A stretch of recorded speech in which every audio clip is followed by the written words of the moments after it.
Hello, everybody, and welcome to stop number 2 of the APP World Tour. We welcome you to beautiful Viana do Castelo here in Portugal. Todd Harris alongside Ian McCarthy. Emily Utrecht will be joining us a little later on today. We turn our attention, today's competition is all about the distance. Yesterday we had the sprints, which we'll get to in a minute because we have some updates on the finals. But tell us what we'll be looking for today, Ian, and how you see this whole play out.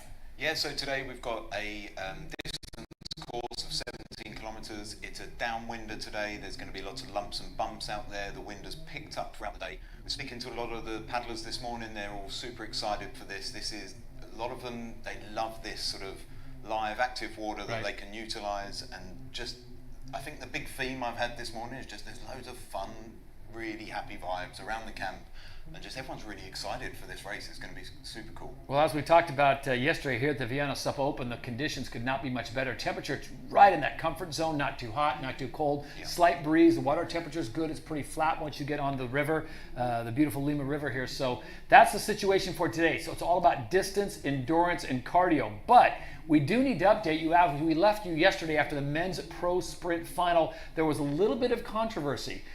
We didn't really spot it on air because it looked like it was just a basic rounding collision, but in the end there was a protest filed and they did have to change the final results. So, as we saw yesterday, Christian Andersen got the win on the water, but after the protest and the judging panel took a look at the available footage, it was determined that he and Aaron Sanchez had both committed infractions, unintentional, not malicious, unintentional, but infractions nonetheless. So the new final results are Connor Baxter gets the win. Shoya Rocky from Japan gets second place. Christian Andersen relegated from first to third. That's a painful one. And Aaron Sanchez out of Spain finishing in fourth. Your take, I'll put you on the spot because we both didn't really see it play out, but in watching it in slow motion, what was your take? Yeah, I think in the live moments, we sort of didn't really see anything playing out. We saw that as they hit buoy one, Connor was in the lead. He had right away there.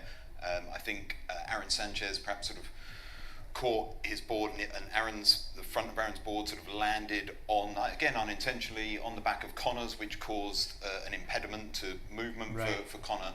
And what that created was a gap around the buoy, which Christian, totally within his right to be aggressive and go for that gap.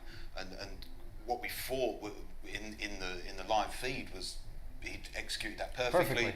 Unfortunately, as he did make that turn, his board sort of took the paddle out of Connor's hands as he was in that recovery phase, and that is an impediment to a paddler, and it's a really tough one, super tough one to take. We're honestly quite gutted for Christian. I think even Connor would sort of not win in that way. It's not it wasn't the nicest feeling for any of the guys involved, but ultimately that's, the sort of rules were in there, they were applied, lots of discussions, and the final judgment was given. That was a 1 minute penalty to both Aaron and to Christian, which pushed them down to third and fourth. Christian third, Aaron fourth, and promoted Connor then to victory in the final, and Shrimpy silver medal. Yeah, and I think you make a good point there. None of this was done maliciously. It wasn't like a cheap shot, a risky maneuver. It was just in the course of racing, and we talked about that yesterday. Rubbing is racing, if you want to use a NASCAR term. And you got to be aggressive if you want to win these things. Like there was, Christian would say himself, like his start yesterday wasn't the greatest, and so he found himself approaching that first buoy just that little bit behind, and when he'd spotted that gap, if you want to win these things, you've got to go for those gaps, and there was nothing wrong in sort of his intent or purpose of what he did. Just unfortunately in the sort of melee that was happening around the buoy at the time, they caught Connor's paddle there, and that his infringement is an impediment to another paddler movement. So it wasn't easy for the judges. They spent a lot of time going into it. They went to deliberations. They saw drone footage. They saw camera footage. They saw people's still footage. And that's the decision they came to. So I think we're going to get a chance to show it to you. Hopefully, if we can get that pulled up and we can show you the incident that we were talking about. It's the first turn, the men's profile in the sprints yesterday, day one of Viana Sup Open. And it looked like, from all intents and purposes, Christian Andersen had won that race fair and square. But a protest was filed, and so they had to go back and examine, especially that turn. And I think you bring up a good point. Christian, position he was in, saw an opening, said, racing's racing. I think as well, it's probably it's an interesting one that when those sort of when and someone puts a sort of challenge in, you know, everyone has to convene, or all parties sort of convene, and that was done, you know, what I could witness from distance was done respectfully, and the group were sort of, you know, total sportsmen about Sure. it, and super professional. So, you know, that's you know, it's good, and I think from, again, just seeing the vibe and the feeling around the place this morning, you know, that's done. You know, that's sort of part and parcel of racing. The matter's been dealt with, you know, by the appropriate sort of authority in this situation, the sort of tri-party panel, and yeah, now it's on to today. And I think, you know, speaking to all the guys last night, they were just like, look, you know, I'm going to get some food, I'm going to get some sleep, and I'm going to get ready for a really fun downwinder tomorrow. Like, so unfortunately, we won't be able to show you that. Maybe later on in the broadcast, if we have a break, we'll show it to you again. But we want to give you the new results from yesterday's men pro sprint final. Connor Baxter of the USA does get the win. Shuri Araki of Japan second. Christian Anderson, who won on the water, but because of the infraction and the 1 minute penalty, he is finishing in third place. And then Aaron Sanchez of Spain finishes in fourth. All right, so now we turn our attention today to the 17-kilometer odyssey from both ocean water to freshwater. We're going to see surf, we're going to see currents, we're going to see tide, all play into a factor. Shouldn't be any problems on the course because there's plenty of room for everyone. There's plenty of space. Plenty of space. And I think today it's a whole different kettle of fish in terms of like what you're going to see, what you're going to be watching.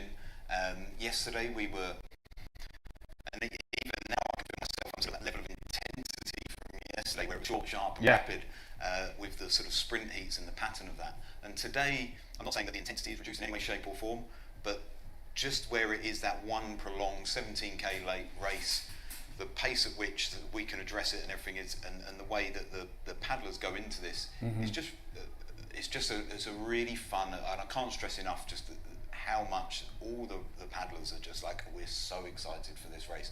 And I think from my perspective and speaking with them, I think what that comes from is like, this is that sort of freedom paddle. Yes, there's their fitness. Yes, there's their technique. Yes, there's their sort of strategy about how they're going to handle the probably 3 particular phases of this race, and we'll go through that in a bit more detail. But they're sort of, you know, they're looking at this as, isn't it? This is a fun way to exhibit their skills and prowess on the board, to play in some fun and open water, and you know, really go for it. This is anyone's race. For anyone that's new to stand-up paddleboard, what the equipment changed a lot from yesterday in the sprints. I mean, if we put it in athletic terms, yesterday was the 100-meter dash, today's the mile. Yeah. So I think like a lot of people there's sort of flat water design boards, there's open water boards, and I think the majority will now absolutely be moving to their open water boards. Some will be dependent, and some might not have been able to bring both boards to the destinations. They might have made that call ahead of schedule.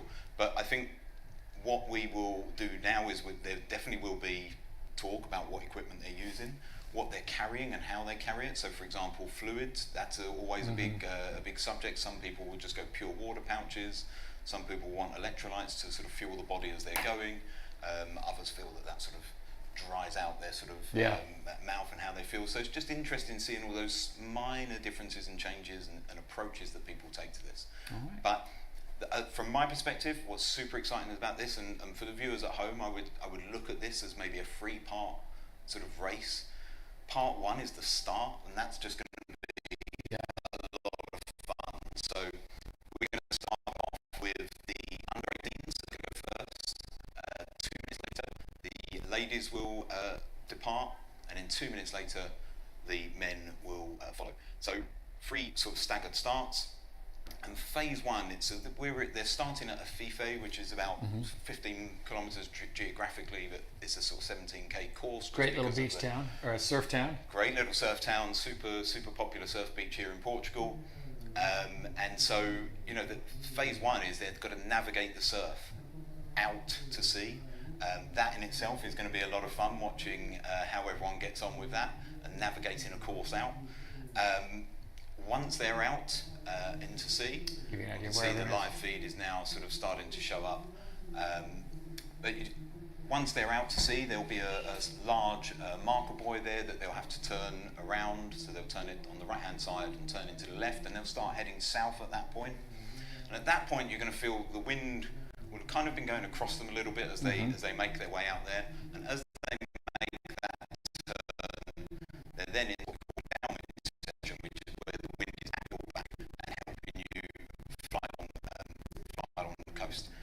geographically, like from a sort of technical perspective, I'm fascinated by this because there is a small stretch where that wind is actually sort of pushing them almost closer back to shore, and then the coastline itself changes angle, and they really will be flying. The wind has sort of picked up as we'd hoped and anticipated, so they're really going to feel those lumps and bumps, and it's going to be it's a real opportunity for them to test themselves, check their technical skills on how they can sort of navigate those lumps and bumps, where they can pick up those rides. It's going to be super fun to watch. And Ian, these are the GPS markers that are already in the water. This is the Open. So we've got 44 and 51 out in front right now. And of course, as Ian pointed out, 2 minutes from their start, the women will get underway. And then 2 minutes after that, it'll be the pros. And there you see the course overall. Gives you a pretty good idea of the distance they're going to cover. We're at the bottom there on the inside. They'll go around that little jetty, then cut back in. And then they'll get a taste of more fresh water. But I think it's going to be fascinating to see how quickly, talking with the officials today, they say this will be a really quick race, especially if the course is right and they have a nice tailwind from FIFA all the way down here in Viana do Castelo. Absolutely. One other thing just to point out for people watching at home, high tide here locally today is about 3:45. So, we've had a slightly delayed start, so that is going to come into play a lot more than we had. The early, if sort of starting at 2 o'clock, a lot of riders probably would have been in by then. That slightly delayed start, we're going to see people, having to fight the tide in that last stretch. As I was just talking there, phase 1 getting out over the surf and around that first buoy. Phase 2 is that whole that long downwind stretch along the coast and just riding the lumps and bumps that are created there. And then phase 3 is going to be as they turn into the sort of port town of Viana do Castelo. Then they're going to come along the river Lima, and ultimately you're going to have to pick a line as you go through there. I don't think there's much current so much from the river. There will obviously be a bit of flow, but it doesn't appear that strong at this point in time. What will be a factor though is the tide. So they're in estuary waters. So as I say, if it's after 3:45, they're going to have a little bit of a tide against, and at that point you're fatigued, you're tired. It's the final stretch. Who's got the energy left? Who can put the burst in? And you'll also see at that phase where riders will perhaps start actually come together. So once you're out in the open water, you'll see riders sort of all over the place. There's like you can't really draft in the sort of lumpy downwind waters. So you will just see people finding their own pace and navigating their own way along the coast. As they make this turn into the port and along the river, you might see riders that are sort of fairly close together. What they'll actually do is sort of almost huddle and maybe pick a line together. Maybe there'll be a bit of drafting, but that's when sort of some really close-knit racing for the finish line could come into play. Do you think by the time they make that left-hand turn and we get closer to the finish line, you're going to see a mad scramble? And do you think it'll be 4, 6 athletes, or do you think it could play either way, and we've seen in recent races lots of different sort of scenarios play out. We've seen people on river races recently where they're picking entirely different lines going on different stretches of the river, looking for little flows of current. But ultimately, you could have someone that just has such a good day on the downwind section that they could be out there on their own. They make the turn in and cruise in. You really don't know that. Again, anything can happen. This is we're on the water. Anything can happen. It's exciting stuff. Yeah. All right, we are almost ready for the start. Day number 2 of the APP World Tour here in Portugal. We're getting some cameras in position. A few other things to get done, but when we get back, we'll take a short break. We will have the racing for you here. It is all about the distance, 70 kilometers to the finish line. That's coming up next.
Between.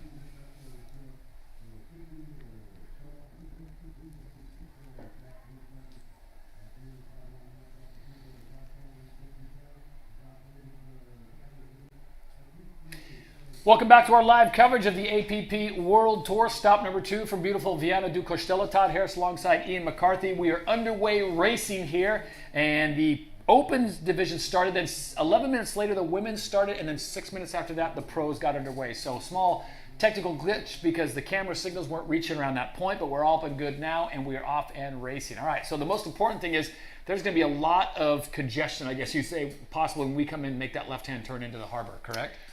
Potentially, yeah. I think the big congestion there is at the start and the launching, and so if any of you back at home are sort of following the live tracker, you'll see a lot of numbers all sort of bunched together, and we'll start to see a little pattern emerging where they sort of space out a little bit out at sea. I'm just trying to sort of mix between the sort of information we're getting, any shots that live shots that we might be able to obtain soon. But it looks like as our lead paddler at the moment, and this is, bear in mind that the under 18 sort of led out first, right. So we've got some of those out in front at the moment, paddling super strong. Looks like João Guilherme Rodrigues is leading the charge there. Just sort of looking back along the tracker line here, sort of what I can see from the sort of pro women category, it looks like Juliette Duhay may just have a slight lead. And that's the winner from yesterday's sprint competition. That is yesterday's sprint winner. From what I saw on the latest update, she was just ahead on the tracker, it looks, from Duna Gordillo, who we were sort of expecting a big performance from today. Here we go. We're getting our first pictures now. There we go. This is what we want to see. So we have been tracking, like you, along with the GPSs that are attached to each of the athletes on board. And they are making their way now through quite a different story than what we saw yesterday in the calm waters here on the river. This is open ocean paddling, and this is a grind. Yeah, so that looks like it's that very common there that we've got in shot at the moment, and you can just see, the swell sort of going away from Maricarmen in the distance there, coming slightly across her board from right to left, and she's navigating across that. Before she sort of turns this headland and the real downwinding will really kick in. But you can see the up and down nature of the paddling here, a much different story, none of this flat water stuff, and she's handling that masterfully there. That's just... Yeah, you see the boards are a little different than what we saw yesterday, not quite that deep concave shell in the middle. They were able to get around. Footwork on this, not as much footwork movement as we saw because obviously they're not making those quick turns around the buoys. Yeah, actually you'll find there's probably a lot more footwork really that will take place over the course of this race. So, well, let me interrupt you real quick, Ian, because we are going to go down on the water, and that's where Emily Utrup is. Emily, if you can hear us, take it away and let us know what you're seeing.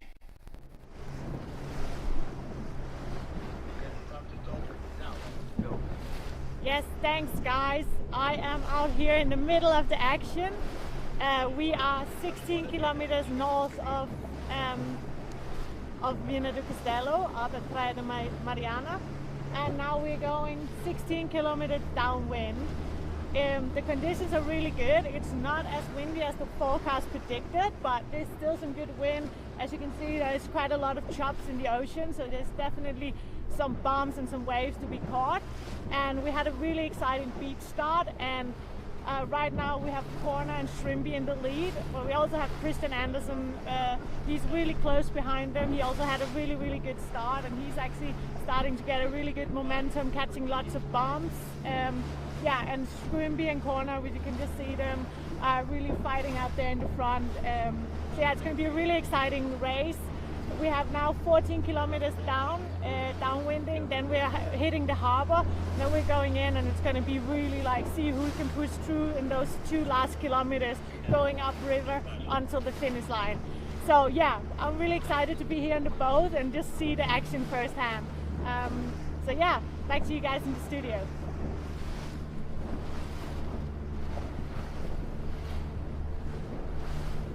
You're not getting any audio. Really? But I recorded podcast.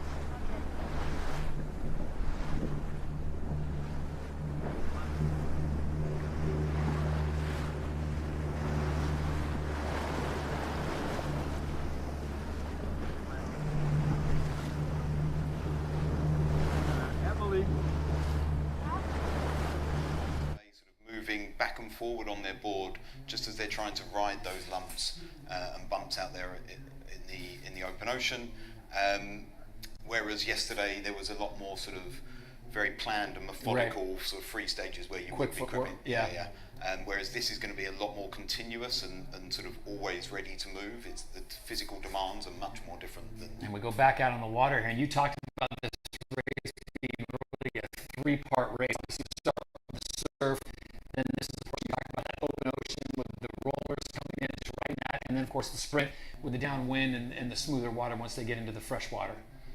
Yeah, so I think just with the course, I probably should make that 4-phase. There's been a short period after they've made the turn around the buoy where the swell is sort of coming across, and you can see them just trying to catch that big swell there. And what we've got here is, you can see it's messy water, it's open water, so you're dealing with two primary factors, one being sea swell, like the big swell, the big rolling lumps that are coming in from off the Atlantic, and you're also then doing with the sort of much more localized wind swell, which is just sort of generated by the wind speed operating on the day. And yeah, you can see here. Wow, it's really rough, isn't it? Seen it rougher, but this is a challenge. Where's the max strain? Where's the most strain and stress? Is it on your lower back, upper body, or your quads and thighs? So the big area of sort of challenge is going to be, there's a lot of hip hinging here in paddling, so you're looking to try and get a little bit of extra momentum back to hinging at your lower back. I think this part is definitely going to be the most challenging. There is going to be a sort of turn around this headland, and what you're going to find is that both the wind swell and the sea swell are probably a little bit more in your favour as we make this next sort of slight degree of turn. But as you can see from this camera angle here, and I think, is that maybe Connor Baxter possibly on the left? Yeah, and you can just see the sort of larger, that sea swell is really sort of going across their boards at the moment, and then they're using the sort of localized lumps. Is that possibly Shuriaraki on the distance on the right hand side? Yeah, on the right it does look like shrimpy. You see that swell just came through there, and he almost disappeared. And this is, we're seeing already like the challenges in even getting this footage, but it's so good to see this up close, and it really gives people much better perspective. There will be times where the boat will sort of be on one side of the swell, the paddler will be on the other, and you almost won't be able to see each other, and that will give you a much greater perspective on how big this moving water is. Connor, obviously being an islander, will be well used to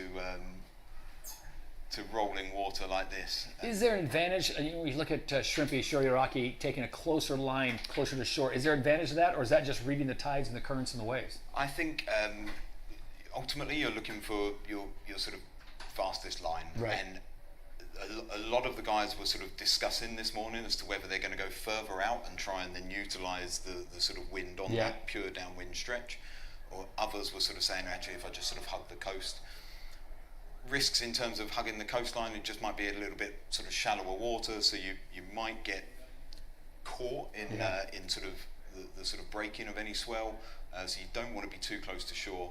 You definitely want to be out the back. Sort of Connor here, I think, demonstrating he's catching a little advantage when the swell comes in. I mean, you can ride that for a second, absolutely, right? And you'll see him making little micro movements on his board, just trying to catch those. He's getting momentum, and he'll sort of every so often you'll feel like you're in a position, you're feeling the rhythm of the swell come through, you're perhaps looking at it over your shoulder, and you sort of picking the ones that you're going to try and ride. You'll see him sort of really power into those and just try and use that to give him a little bit of cruise. Not official, but at this angle it does look like Connor, if that is in fact Connor Baxter, which we think it is, Connor Baxter has the lead. You see, we think, who is Shuriaraki off in the distance on the left hand side, and it looks like Connor does have a sizable advantage over him right now. Yeah, that would, but I mean, the way the boat's positioned could be, it could be deceptive, but that's certainly the way it looks right now. And as I say, Connor, as an islander and out there in Hawaii, taking a little sip. Yep. That was interesting this morning. I was just speaking to some of the guys, how they're sort of prepping, how they pack. A lot of them are now sort of moving more to sort of weight levels, their water and hydration Is that Duna? It looks like that could be Duna. Duna, we were sort of expecting, I think, given her win at the ISAs last year, this is very much her sort of race. Taking a look over her shoulder, seeing what else is out there, but do you see what she's dealing with as far as the current and how rough it is? Yeah, I think what she's looking over her shoulder for is the next lump, taking a look to say, okay, where can I pick one up here? And whilst we love paddling, it's also quite nice looking at the coastline. Have a little nosy at some of those nice there's some nice pads on the coastline here, isn't there? Certainly selling Portugal at the moment. Beachfront villas are not too shabby. Work at hand though. Look at this, just digging. Brilliant footage, great work doing it. Look, she's really. And to your point, you look at the board, disappears when the swell comes through. Yeah, and you can just see her now. She's caught that lump, and then it just becomes a matter of controlling herself on the board, letting the water do the work for her, and then once you feel the energy out of this way, then it's back in, powered out. This is great footage to see. Yeah, this is an all-out maximum cardio effort here as they make their way down. Again, we're talking about 17 kilometers, or if you prefer, 10.5 miles from start to finish, and they will finish in the same spot we had yesterday for the sprint, but a much different race strategically and technically, as the women were the second off the line after the open group, and then the men's pro were the third off the line 6 minutes after the women. Just looking here who we've got in shot. Could that be Espe?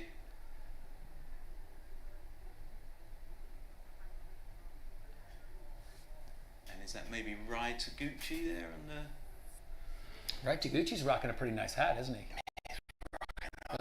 Those Rai lids are pretty sweet. Todd caught me earlier trying to get a Team Rai cap. Gotta get one of the those. family. You can see him taking the intermittent breaks there. There's a swell coming through. Ride as much as you can and then back to work. Yeah, and you can see they're sort of making their way past this headland here. And yet, as they make that turn, that big swell that's just coming across them a little bit more is now going to be, as they sort of turn, sort of almost to the angle to their left, maybe sort of not quite 90 degrees, but they'll make a big shift soon, and so that swell will be with them, and that will really start to perhaps separate the field, and the guys that are able to sort of, guys and girls that are able to catch those bigger swells and ride those are really going to have big advantage. Well, there's just absolutely no let up, is there? No, it's relentless. It's relentless, and it would be so easy to, in that sort of position. There's so much going on around you, so much that the body and your mind are sort of thinking about in those little factors and the sort of micro movements that you can make with your body and your technique. But you've just got to keep going, because like any moment you stop, like people are eating up around on you, or they're shooting past you. And this gives you a really good idea. I mean, this camera shot is fantastic. Yeah. Gives you a really good idea what the sea state is like and the swells that are coming in and just how big they are. Yeah. Not massive waves that you could catch and ride in and surf in, but substantial. Yeah, I mean, I'm sure when they're breaking on the coast, they're going to be big enough those swells. There'll be, if you had a camera on the beach, trying to get a lot of surfers in the water. But we've sort of gone over the breaking territory, and we're now out back. You see one of the safety skis there in the back, lots of sort of safety boat support out on the water for the riders. They're professionals, but always be prepared. Yeah, APP's done a fantastic job with health and safety here all weekend long as we continue on with day number 2 of this beautiful APP Viana do Castelo. It's the Viana Sup Open. This is the distance, and look at this. Connor Baxter is there. We just into caught it. On the back end of sort of catching a lump there, and again you can just see him. He's going to pick the S. Look, here we go. Gives him a chance to get up the body, get rest. Oh, look at this little splash of the water. Cool himself down. This is this is hard work. This is good to see. Awesome footage. We talked about it yesterday, the conditions being just about right. Would you agree today? It's not too bad, not too treacherous? No, and again, I think you could tell just from speaking, again, this morning, everyone's super comfortable today. The forecast was looking really good for a downwind session today. So, there was much excitement, and it's very much on track for what they were expecting. You see that big swell again, just going across his board, and now. So you get on the back side of it and ride it in. Get the turbo boost. Connor Baxter, winner of yesterday's men's pro sprint after a protest was lodged. He had finished in second place, but it was determined that there was 2 infractions on course, and so he was elevated into first place. Shori Araki second, Christian Anderson third, and Aaron Sanchez in fourth. And right now, as our cameras are trained on Connor Baxter, we'll keep an eye and see what he can do. Off to his left, you see another competitor, and I don't know, Ian, if you can tell by the board that he's paddling if that is, in fact, Shori Araki or another competitor. It looks like Shrimpy's board, that's for sure. And from this angle, he could be leading, he could be trailing. Yeah, it's difficult to tell from the angle. Just looking at the tracker as well, we can sort of see Almost Connor's even. mark.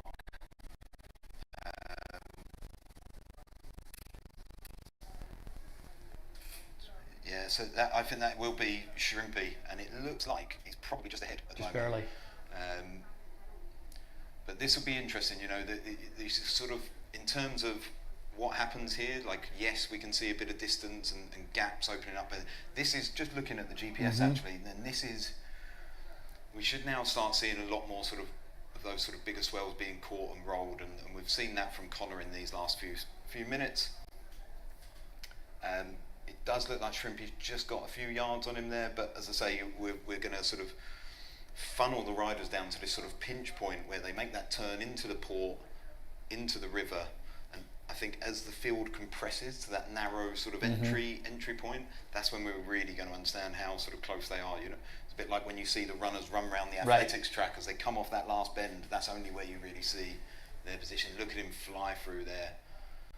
Remember, we started off with the Pro Open. This is basically the amateurs, and the women went 11 minutes after them, and then the men pro 6 after that. The speed at which Connor Baxter was working, it's no surprise that he's going to overtake him, and you can see just how quickly that happened. Yeah, I think that was one of the female riders there. Yeah, he's going to catch a little swell right there as well. Yeah. Boy, you can see the break on the distance when the white water comes up, and he's probably hoping right now, just give me some big rogue wave that can carry me in. Carry me in about 100 yards, just turbo boost it. And I think this is fascinating, just for, like, again, like, people at home that perhaps aren't used to sort of watching this sort of format of racing, or even paddling these types of boards or in this type of water, like, just understanding actually the complexities around what they're doing, the skill involved, the fitness involved. Like, this is, you know, this is hard work. It's a lot of fun, but it's a lot of hard work. Look at that big swell that just went past him. Yeah. I mean, that is a sizable wave, and we're going to bounce back a little bit. Looks like the women's competition. There you see the city in the distance off the left-hand side. Any idea who that is? That's not Caroline, is it? Caroline, I wonder if it is Juliet with the infinity board. Oh, almost. Boy, it's tricky. You get out of position. If you're over the nose too far and you get a swell at the wrong time. Here we go. You can see here, that's exactly what I was saying there, just where the boat comes off the back end of the swell, the rider on the other side, you can barely see them. That's, you know, to show you just how big those big swells sweeping through. This is great to get this angle, isn't it? Get a good perspective on what they're doing out there as we just momentarily lose a signal. You see the shoreline in the distance. They're about, what, quarter mile offshore? Maybe a little further. Maybe a little further, yeah. As the racing continues here in Viana do Castelo, we're about 30 miles north of Porto, and they are getting ready to make the entrance into the Lima River. That was actually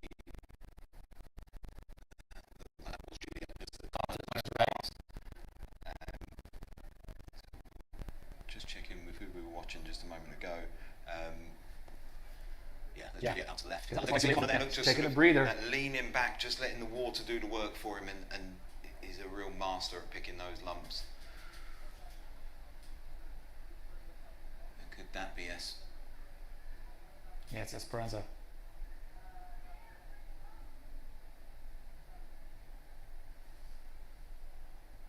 Yeah. if you're keeping your eye on the tracker, you really start to see now the sort of stack spread. up. Yeah. And we get little pockets of groups of people sort of nearby. We've got two of the young under 18 men sort of out the front there. I think that is Augusto Garcia Villegas and João Guilherme Rodriguez. Again, the Spanish contingent super strong here this weekend.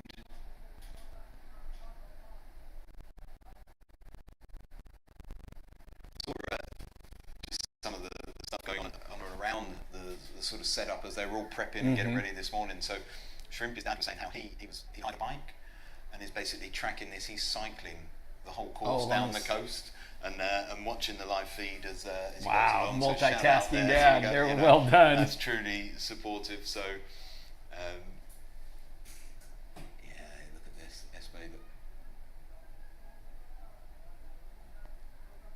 And let's not forget, after all this work, after all this strategy, planning, and this, it really all comes down to you got to have balance. If you can't stay on top and keep yourself centered, you're going into the drink, and she's doing a fantastic job right now. Yeah, there's your own personal balance, but there's also like we talk a lot about sort of trusting your paddle. Your paddle is your best friend. You know, when that's active, when it's engaged, that's creating pressure and stability for you as well that you can utilize to drive yourself forward or retain your balance. So.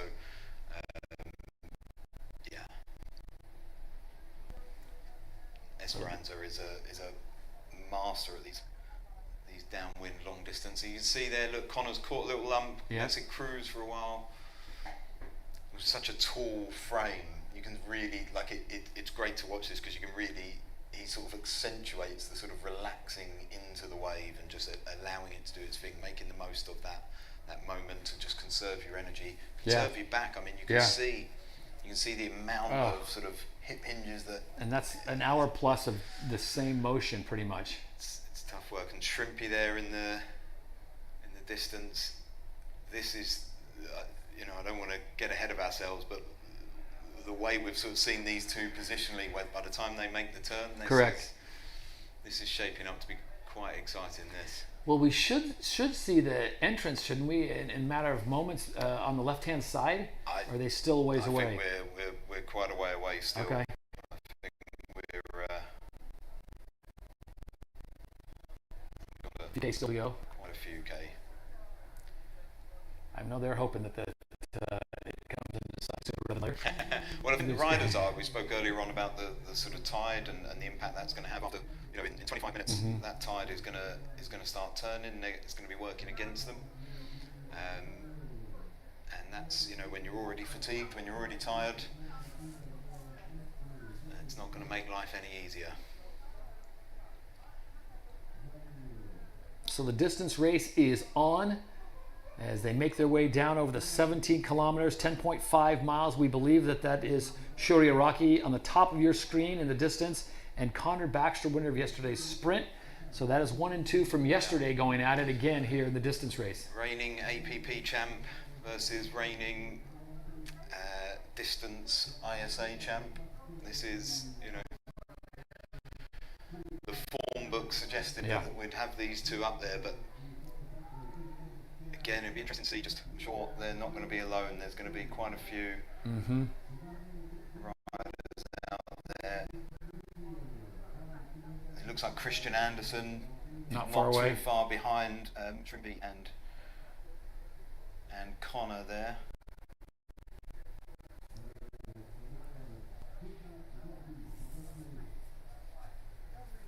Right to Gucci, also just sort of alongside Christian by the looks of it. Here again, it looks like the shot is on Duna again at the moment. Just cranking. Yeah. Oh.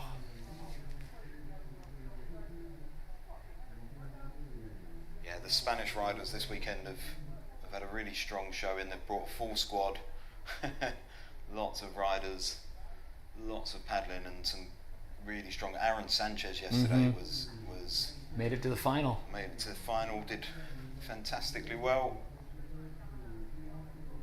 It was interesting speaking. There was a couple of paddlers mentioned him this morning as a sort of prospective downwinder today. I think he had a strong finish at the end of the ISAs last year. and has come into this season on really good form. Well, we're getting closer. We're certainly starting to see the outskirts of Cranes Viana in the do Castelo. distance. So that gives you an idea of how far these guys and girls have got to go. Big in the city.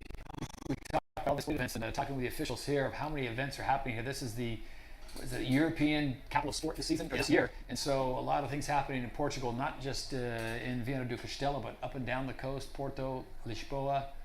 But this town in particular is just hosting.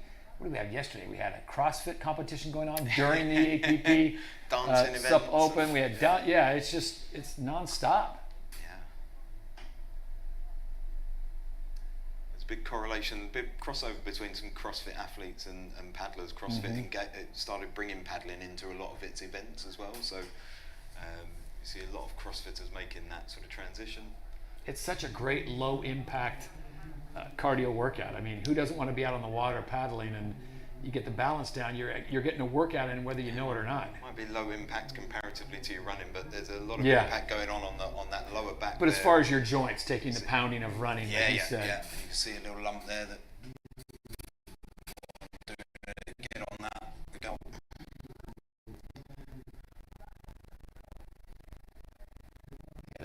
Look at this, the big swell coming in. Yeah, and you can see now, this is a really good camera shot just in the direction that's where we're sort of moving. You can just see it's moving sort of down along the coast, whereas in that sort of first sort of 2 kilometres or first kilometre and a half, it was sort of coming across them, pushing them a bit to the shore, whereas now they're going to be able to start riding that a lot more effectively.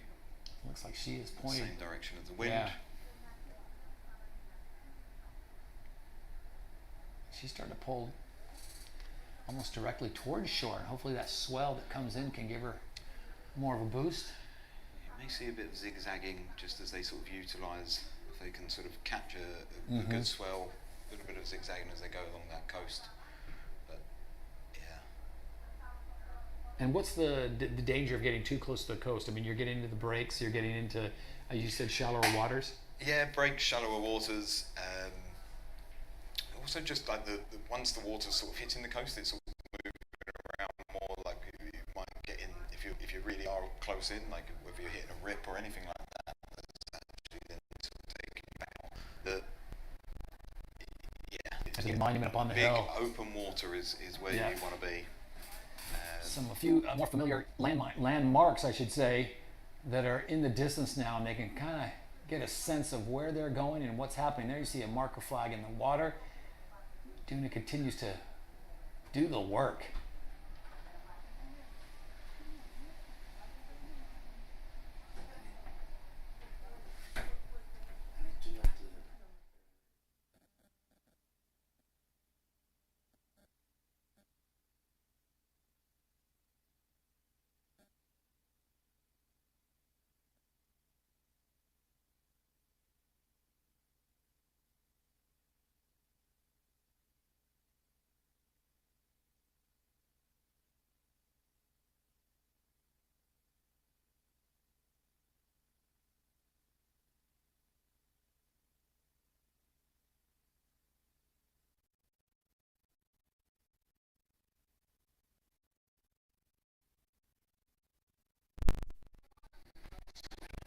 Continuing on with the competition here, this is the distance race here, day number 2 of the APP World Tour, stop number 2, Viana do Castelo and the Viana Sup Open. Todd Harris, Ian McCarthy, Emily Uttrup down on the water.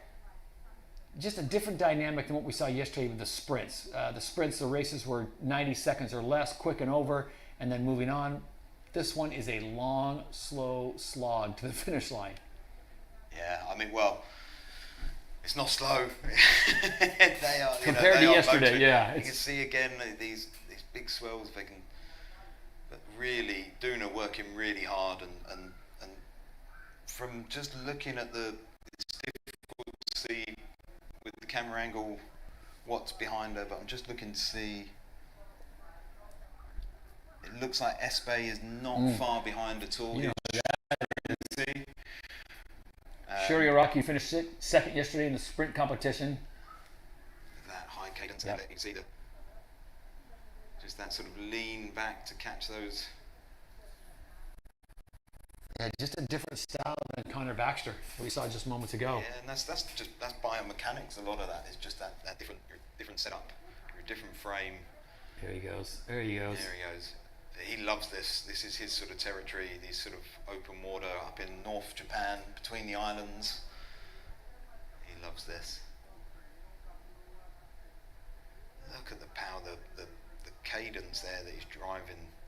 You know, that's sprint. Yeah. That's sprint pace. Yeah, it's and he's similar to doing what we it saw for. yesterday. He's not doing it for 90 seconds today. He's No. doing it for well over an hour. Does a great job though. Watch him. He'll speed up his cadence to catch the wave, give himself a little bit of a break. This lump. Right there. Can he get it? Get it. Try to ride it all he can, Bounce in the board. and then he goes back at it again. Yeah, he hasn't slowed at all. I mean, oof.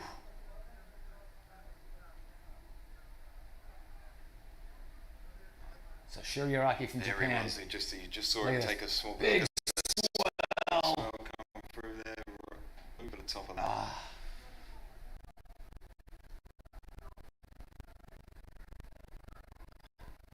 Yeah, you can just see him now. He's just trying to sort of turn the nose of his board there. You can just see him do a couple of sort of wider strokes, just trying to change the angle of his board and get in line with some of these. There you go. Quick drink. Quick drink, quick glide, and then hammer down again.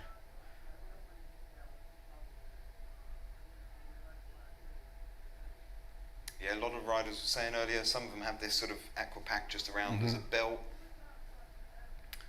Some of them will have it sort of over their shoulders. A lot of that will be under their sort of APP race bibs that you don't quite see. But yeah, they've got, these are the sort of things that they've got to think about, how they hydrate, energize themselves as they go. They're going to be out in the water for, hour and 15 maybe. Yeah, there's no way you go without water. Yeah.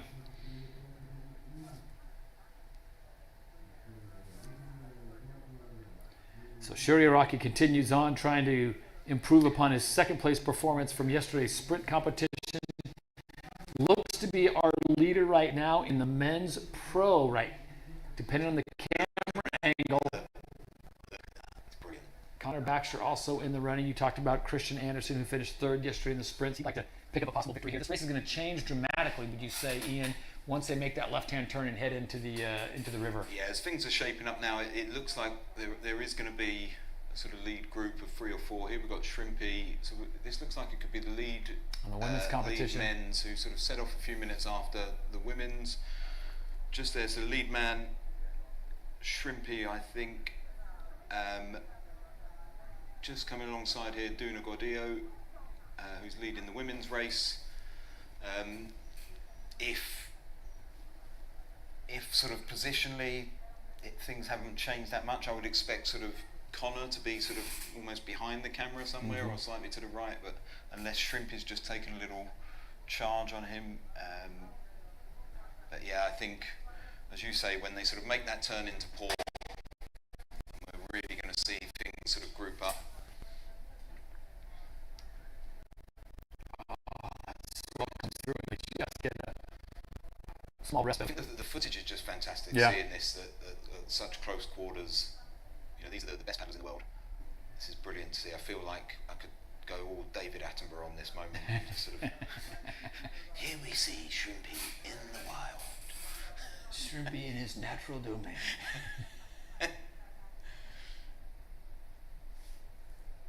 And if you're Duna Gordillo, you got Shrimpy right there. Can you just tuck in behind and say, you know what?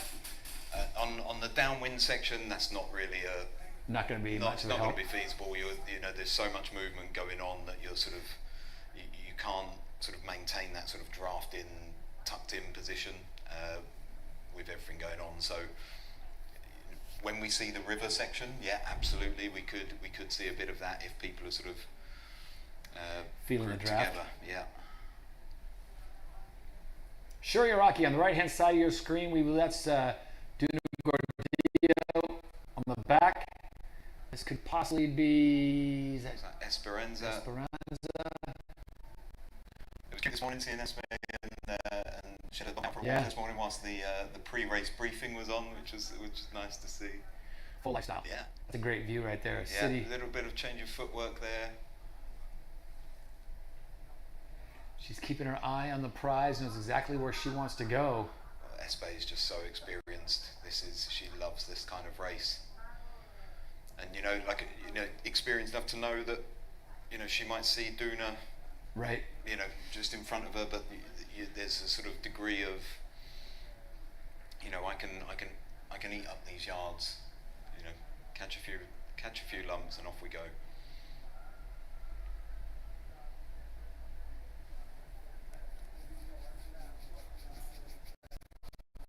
You can see in the background there That beautiful church on the hill. the Sanctuary of the Sacred Heart.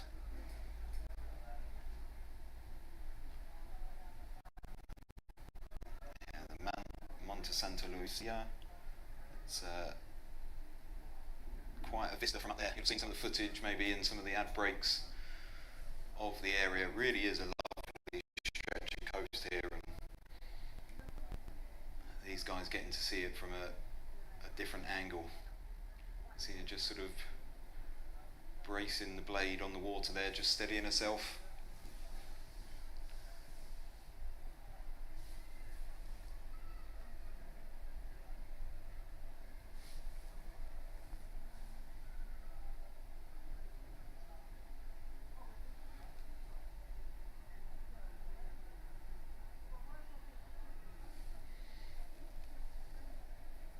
So the racing continues on here, day number 2 of the APP Viana Sup Open here in a beautiful part of Portugal. As the competition's going on, we had the Open that got off first, then the Women's Pro, and then the Men's Pro. As we are getting down the final stages of this race, they'll make a left-hand turn and make their way towards the finish line in just a matter of a kilometer or two. Before we do that, let's go down on the water and get a report from Emily Uttrup.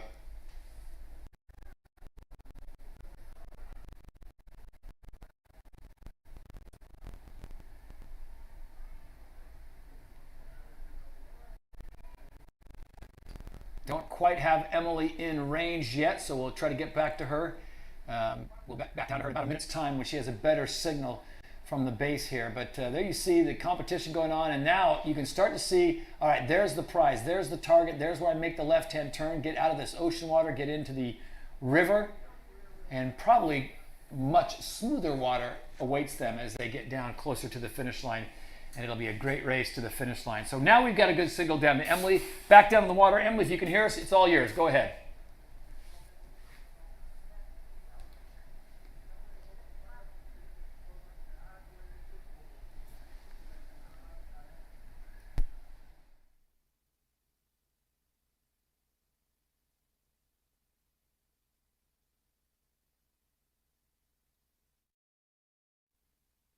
Little bumps, even though it's not so windy as predicted, there's still a lot of swell in the ocean and a lot of little bumps to be catched, and it seems like Shrimpy just have a lot of momentum right now.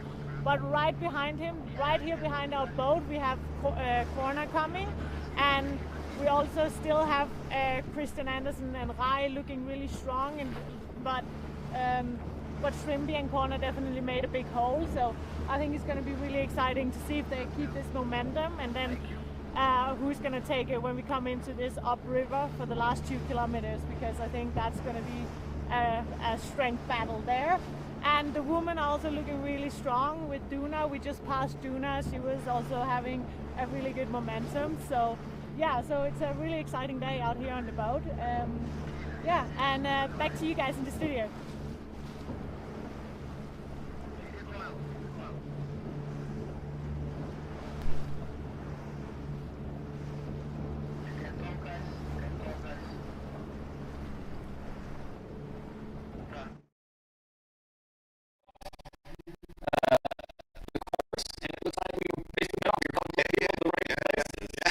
It's good. Proud of us. It's always good. Yeah. Yeah, so it looks like it's Shrimpy out in front, but Connor Baxter not letting him get away. Yeah, Shrimpy looks like he's just sort of a little bit closer into shore than Connor. So Connor is going to, as we sort of come into port and sort of they make that left turn, but Connor's going to be sort of on the outside line, definitely in a good position to attack Shrimpy, but it looks like Shrimpy's just got a slight edge on him at the moment. I think we're in the women's. We're right. We got sort of a lot of good footage of Duna. She's doing a cracking job out there in the lead. Espe, they're chasing her down in shot at the moment. It's been great actually seeing some of this footage of Esperanza in the last the last few moments, and really seeing how well she sort of manages herself, super consistent paddling, and where she really bites into it, and then just uses her paddle to sort of brace and keep herself right when she's got a little lump and move across the water.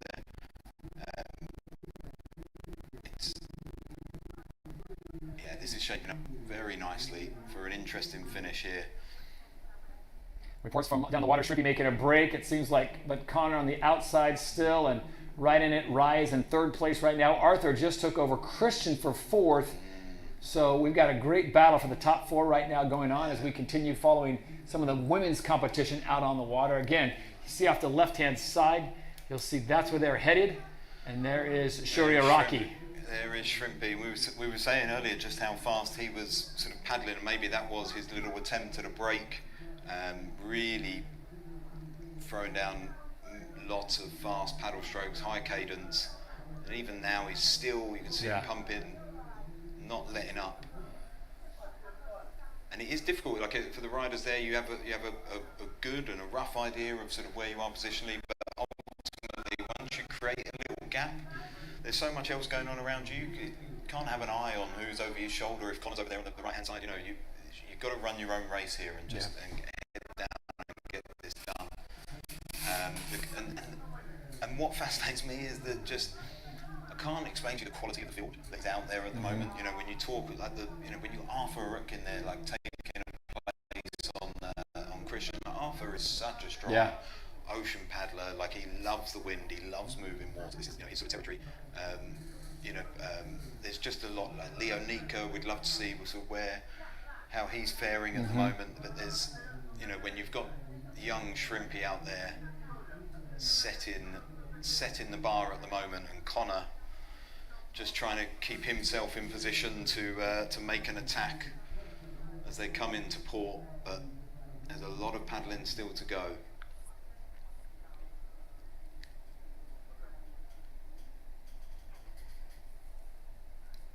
Well, he is really not slowing his cadence down, is he? I mean, it's almost like he's picking it up. He's attacking. He's in attack mode. Shrimpy will go. There's a little bit of a lump to glide. It's just, as someone who spends a lot of time on water, like when you watch this by the best in the world, it really is just so impressive understanding what they're dealing with, and the skill and the levels of fitness, the athleticism to do this. Well, there's the cranes off the left-hand side, and it's just past that where he's going to make that left-hand turn. So how soon do you think he starts maybe pointing closer towards shore? It looks like he's on cue is doing just that. Yeah, I mean,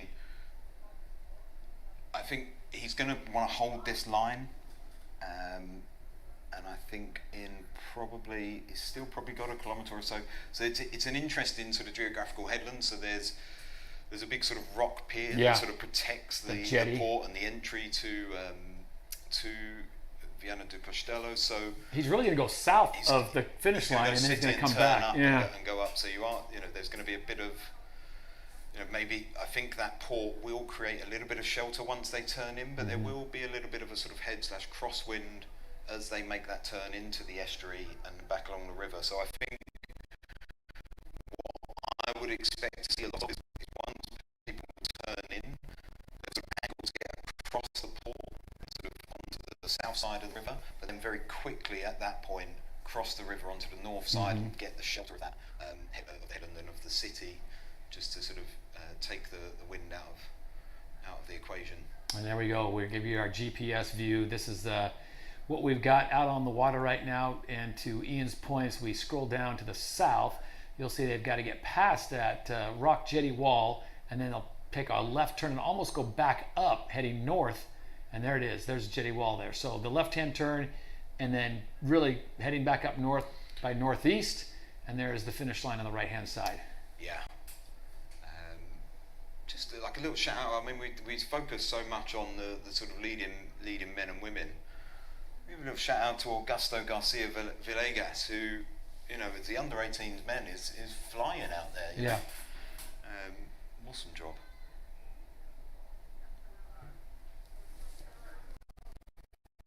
So 3 different groups out on the water right now. Of course, the Open for the amateurs and the under 18s. You got the women's pro division and then the men's pro division. That's what we're watching right now, the leader of that group. And this is Shuri Araki of Japan, who finished in second place in yesterday's sprint competition, officially to Connor Baxter, who got the victory. So making his way down south, they'll take the left-hand turn, then head north by northeast, and they will complete the 17 kilometers, or just over 10.5 miles for this finish. So this has been a long, grueling. The conditions have been somewhat favorable, Ian. They haven't been too challenging. Now, obviously, we didn't see the very start where they had to get through the shore breaks, but Shrimpy obviously made probably quick work of that as he's balancing his starts that we saw yesterday in the sprints were just sensational. Yeah, no, you know, they train. They're on the water all day, every day, and some of them are lucky to be in areas where that sort of water is on their doorstep, and Right. they can train in sort of getting out over the break, picking their lines, picking their moments to power through the waves. And there's that rock jetty you're talking of, middle of the screen on the right-hand side. He's got to get around that and then come back up in to the entrance of the river. And just looking back sort of down the field a little bit there, so Shrimpy does look like he's really put a bit of space between himself and Connor, but not far behind Connor we've got Rai Taguchi, sort of with a little bit of space on his own, and then we've got a cluster of free riders in Christian Andersen, Arthur Rutkin, and Adam Sanchez. All 3 of those guys have had a strong weekend. They've had ups and downs, each of them, but they've all been sort of into the latter stages, showing themselves. So, you know, whilst we're looking at Shrimpy and Connor potentially as a 1 and 2, there's a cluster of 4 guys hunting back down for that 3rd podium spot. We got Swell just coming through, rises up, tries to get as much as he can, gets him closer and closer to his finish line. There you see the shore break in the distance and the waves crashing up on that rock jetty here in beautiful Viana do Castelo. Beautiful part of Portugal, just north of Porto. Yeah, and it looks like Shrimpy really has sort of created a gap, and might see sort of Connor just go past Duna Gordillo, the lead woman, soon. There you go. There's a great shot. There you see the field. You can see them. Oh, there's some space out a little bit there. That is that.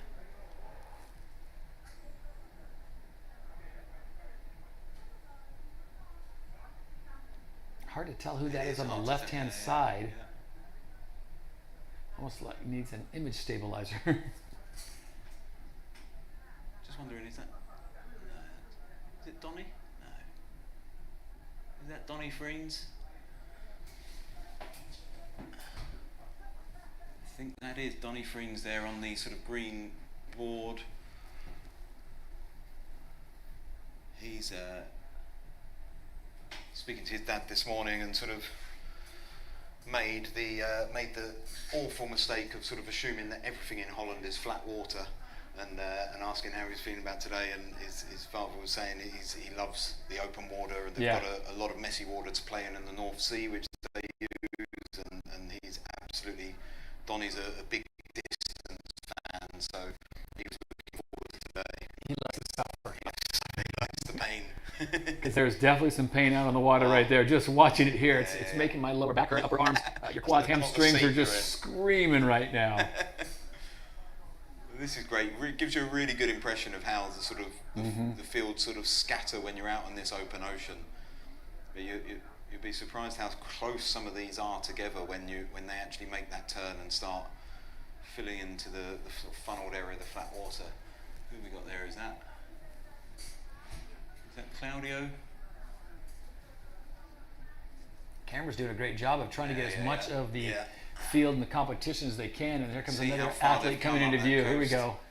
And that looks like that's Manuel. Manuel, who really impressed me yesterday. I thought he did fantastic in the sprints. He's got his water. Yeah, Manuel Rojas on a Sonova board there. Just keep paddling. Yeah, look at that. Oh, look, there's a little lump. He's got it. Go on. There you go. rise that in just a little bit. There's the rock jetty we've been talking about. They'll go down to the very end of that. So I think that's Claudio to his left there that's just gone into shot, and Claudio Nika and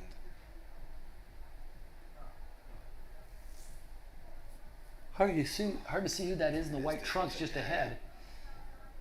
Have to pull up on our GPS to see. Now as they get closer to the finish line, obviously we'll have better camera shots. It won't be quite as a rough shot. It'll be much smoother as the water goes into that freshwater estuary and the river. But just riding the swells. Our thanks to the camera folks getting out there early and getting these shots for us. Give you a good idea of just how rough this open ocean race is. The distance of 17 kilometers, 10.5 miles, all part of day 2 of the APP Viana Sup Open. Want to remind you the next stop, not till October, so rest up, don't need it. October 7th and 9th, APP World Tour is heading to Busan, South Korea, but that's in between, or right after I should say, the ISA Worlds, which will be taking place in France in September. So busy calendar ahead. We're just into July right now. There's Connor Baxter now. it's Connor.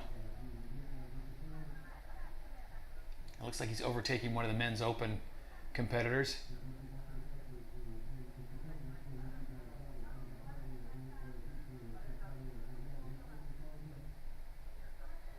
Connor really hasn't changed his cadence either. He's not quite as aggressive as Shuriaraki possibly, but he's got a nice rhythm going. Might be Gerald Colon there that Connor has just passed in. Gerald from the under 18 men's. Hey, he held off Connor Baxter that long. Give him credit. Hey, Now he had a slight lead, but hey, you're running with Connor Baxter now. I don't want it. That rock the jetty. hounds. It's like the, Yeah. it's like the rabbit being released around Yeah. the track before The hair to the hounds. Yeah. That rock jetty, they're probably wondering, why did they have to make this so long? Couldn't we just That's chopped off 100 psychological. meters? The Would have been so psychological nice. impact. Slight wobble there for Connor Baxter, rights the ship, and he's back at it. I'm sure when you're out there, Ian, your body, your arms, your back are just saying, just stop. Yeah. Just stop for it. Give me 30 seconds and just stop. But you know, as a competitor, you do that, you're probably gonna get it past. And this is a you can't. If you want to win this, you can't relent. You can't stop. You've got to push, and they really put their bodies through torture. But ultimately, they train for it. It's not like they've just rocked up Right. and they've done this. They're doing this hours and hours, days and days of working this. And we've seen Connor Baxter multiple times now taking. Yeah, there you go. Takes a nice break. It stands upright and he gets right back into it. A burst of 4 or 5 strokes. Yeah. And we're going to see that a fair bit. They come into this sort of fun with the estuary.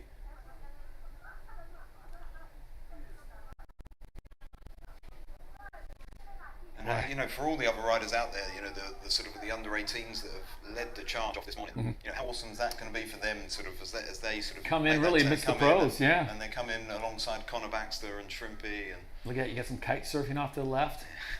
A little bit of everything here. I mean, talk about a sportsman's paradise. It's amazing, isn't it? What a stretch of water to have on your doorstep. Amazing mountain biking and cycling here as well. And not to mention the food. How impressive has the food been? What was that? Tell the listeners the name of that. The Frenchino, the sandwich that will just probably give you 10 years of extra life. I'm just telling you right now, it's the Fountain Youth sandwich. The soporific Frenchino, sandwich. yeah, Frenchino. Oh my goodness. Thank you, Portugal. There he is, riding another lump. Give him a chance to loosen his lower back, take a breath. And then he's back to work. One of the other under 18 men's riders. Hey, no shame in Amazing. having the defending I'll tell you, champion honestly, pass you. like, I'm giving these boys shouts out because they've done an incredible job here. So the rock piling jetty there on the left-hand side there, you see the waves breaking in there. You see the swells that they're dealing with and hopefully using to their most benefit. And then it's going to be right around that left-hand turn. And I'm guessing, Ian, they are going to be hugging that corner as much as possible to get into that smoother, more protected water? Absolutely, yeah. You don't want to waste time going wide around here. And it is it's an open and an active port. So the port authorities are aware. I think they've got a ship out as well, just providing guidance to other vessels moving around, that you're going to have a bunch of guys flying past you. Yeah. Don't be surprised when you see 50 or 60 professional paddleboarders coming by you. So, but it is going to be interesting to see, because they are going to have to pick a line. They are going to have to, when they make that turn, a lot of them will have already decided that, right? It's probably not even a question. It's just they make plans as to what they're going to hit, what their target's going to be, and what line they're going to take. But I imagine a lot of them are going to try and get as quickly as possible to that north side of the river, get the shelter out of the wind, and cruise up that river. It's just gone past high tide, so everyone is going to be having a little bit of a ebb against them as they make their way into the port. Oh, this really gives you an idea of what it's like. That's a lonely race. You were out there, open ocean, by yourself. You love it. We love this stuff. We've done cross-channel stuff, and it's just, this is what a lot of people do the sport for. And I think we're coming up on yesterday's sprint winner. Is this is Juliette Duhaime? Juliette Duhaime, who won yesterday's sprint competition for the women. Who I think is currently in third for the women's race. Right. Duna Gordillo is definitely in the lead for that.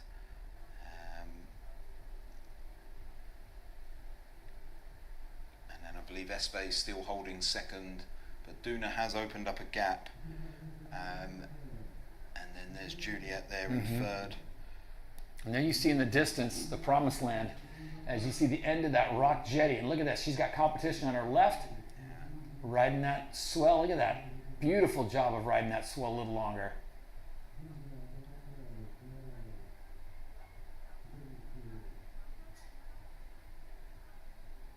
Yeah, you can see that real pattern emerging in her paddle stroke. Attack, attack, glide, attack, glide. Great job, Juliette. She's so focused. We see smiles on the faces. She's not even look over at the camera. No way. I got no time for you camera people. Leave me alone. Great footage up close to get this footage is phenomenal. That's very focused. No bugger to the camera. She's locked on. Locked in. Great work. Great work. Juliette from Argentina, a real powerhouse in women's paddling in the past year, really sort of elevated her game and shared that journey with people through her sort of channels, and lots of people really engaged with that. And she's really delivering now on the biggest stages, podiums and first places. Where you can see the sprint champion from yesterday. Yeah. And sticking in a really solid performance here. So Juliette continues to do work here in the distance as she is trying to get to the end of this course. 17 kilometers, 10.5 miles. So the lead under 18 boys have made the turn. They're crossing the port at the moment. It looks like Shrimpy is about to do the same himself. And Connor is really not that far behind him. Has he stayed on Shrimpy's tail enough to eat up the yards in this final river stretch? Remember, at this stage you're exhausted. You've put in a lot of effort to get to this stage. The water will flatten out as they make their way across the port onto the river. And who has got what left in the tank? Juliette's going for a little bit of hydration. Yeah. And you can see Juliette there going with the shoulder pack. Again, little discussion with a few of the riders, speaking to Blue Ewer and the UK guys, Will and Hector this morning, all going for belt packs. They just find that less, more loose on the shoulders, give them a bit more freedom. Do you limit yourself on how much water you take on, or obviously it's more weight, so you're going to do more work with more water, but you don't want to run out. Exactly. So I think a lot of them will have that sort of measured for themselves. you know, that's what the training hours are in there for. You're sort of What do you measuring think? what What do you think units most of them are taking on? Liter, 2 liters, I 3 think liters? they're probably 3 to 5 litres. 3 to 5 liters, okay. Yeah, possibly more. And there's shrimpy. So this is now inside the wall. Okay, I believe. Yeah, that will be him. He's going to turn inside the wall. You can see actually here. So now it's just the wind that's affecting the sort of surface of this water. The big swells being blocked by that rock wall. As we go out, we've got some windsurfers flying around here. That could make for an interesting. Sure, you probably said, how about interesting a little toe? How about a little toe? Help a brother out. How about a little toe? And there's some wingers as well, some kites. Look at that! Everything. All the water sports in We one talked shot. about this Look town at being Viana that. do Castelo being the European Center of Sport Yeah. for 2023. There you go. That's their money shot. There you for go. showing, Chamber of proving Commerce. that. We've delivered on what we said. That shrimpy there eating up the yards, but you can see this wind is now blowing sort of. It's basically a headwind going slightly across them as well as they cut across the port. But he's going to be aiming. Hopefully not for that windsurfer. Yeah, seriously. He is going to be aiming for the north side of the river and sort of get out of that shelter, because once you're up on that north side, that wind that you can see now blowing across the water is going to be taken out by the land, by the Gone will be the white caps. barriers. Gone will be Exactly. that. Yeah. So then you can hit that sort of nice flat water and cruise in, and he's really looking like he's attacking this. You know, wants to break through, doesn't want to lose ground, knows that Connor has made the turn himself and is sort of hunting him down. So it's advantage shrimpy, but there's still a couple of kilometres. Still of some racing paddling to go, yeah. I mean, that is just for people who sort of are perhaps more recreational paddlers. This is maybe the first time you've watched a sort of long distance downwind sort of event. I can't tell you just how fast that is paddling after that sort of distance. You know, the fitness, the technique, everything involved in this. He looks like he has the same form that 20, 30 minutes ago when we were covering him. Yeah. Just look how short short he's making his paddle strokes. He's not sort of even getting anywhere close to where his feet are. He's really just controlling and keeping that forward momentum, punching through that wind, really getting low, reducing the drag that his body is you're a big mast in this phase where you're sort of going into your headwind, getting into a you tuck. get low, Shrimpy got a bit of advantage here, and there's less of him. Connor is this huge tall sail, so it'll be interesting if we can get some shots of Connor as he breaks through this little headwind. Interesting to see how he adapts his frame for it. But yeah, Shrimpy is really trying to punch through this wind here, get onto that flat water. Back out in the ocean, there you see some of the other competitors coming through, making their way towards the same spot where Shuri Araki is right now, the current leader of the men's distance race. He finished yesterday in the sprint, finishing second to Connor Baxter. It looks like he's on his way to a victory today, and this is the rest of the field all trying to get there as well. This is a great angle too, because you see the swell and how it affects them. Rises up. Comes across his board there. Yeah, they're doing that. I mean, and Just again, a little push. There's lots of and just bracing with the paddle there, just sort of stopping himself tipping. That quick sort of drag, it will slow you down a little bit, but staying dry is quicker than Yep. a little bit of braking. Let's have a look. Who have we got here? One of the Spanish team. Quick glance over at the camera and then back to work. Interesting, all the little personal modifications. Yeah. He's sort of put a bit of a grip tape on his paddle shaft there, riding that lump. Maybe asking the It's boat, good. can you get a little closer so I can I get a little push on your wake? Good little footwork we've seen from him there as well, just sort of repositioning himself. I think it looks like he is having a chat with the boat. He looks like he keeps throwing his face up. Big smile, looking at him, attacking in there. Look at that, and he's going to catch that. There we go. Oh yes. A little bit of glide, little ride. Well done. And that's how it goes. Takes a look over his left-hand shoulder. Two competitors coming into view as they are stacked in here, trying to get their way into the finish line and the conclusion of the 17-kilometer race here at stop number 2 of the APP World Tour here at the Viana Sup Open. And another shout out to Augusto Villegas and João Rodriguez, the two boys in the under 18 category who, yes, they had a few minutes head start. 16 minutes to be exact. But you know what? It looks like they're going to, if they keep going, they may just cross the finish line ahead of Shrimpy. You got to tell your friends, I beat Shrimpy. I did have a 15-minute lead, If I'm in the under 18 Shrimpy category, I'm going home and I'm telling the world I was first. that I was first ahead of Shrimpy. When did you come in place? I was first to the beach. Yeah. Wouldn't be a lie. We'll forget the different start time. That would not play a part in my Forget version the of 16-minute start advantage. Yeah, let it go. And here we are back on Shrimpy.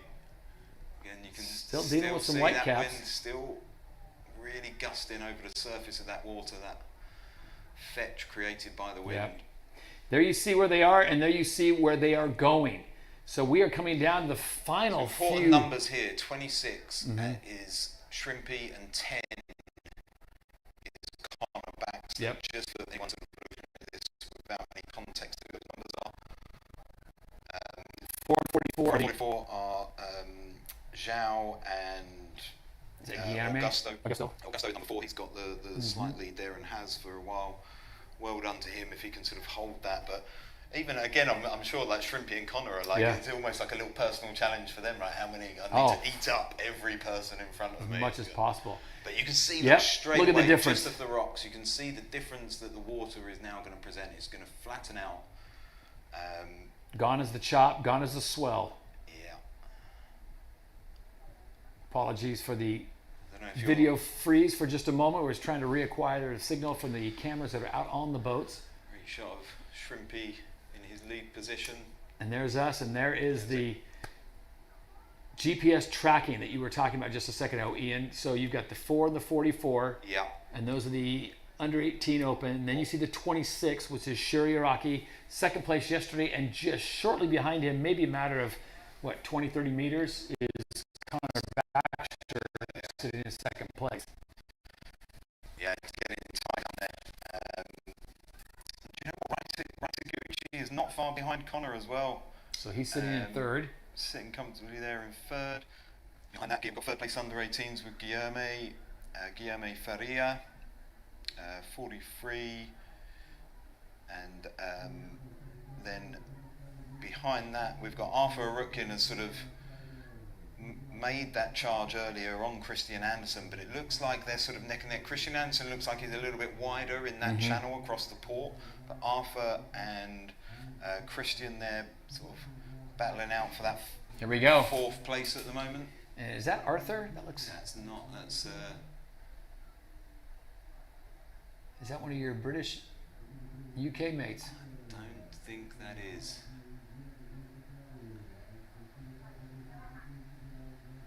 Whatever it is, he's doing a nice job. He's Good doing work. Good. He's on a Fanatic Blitz there. The board designed for downwind.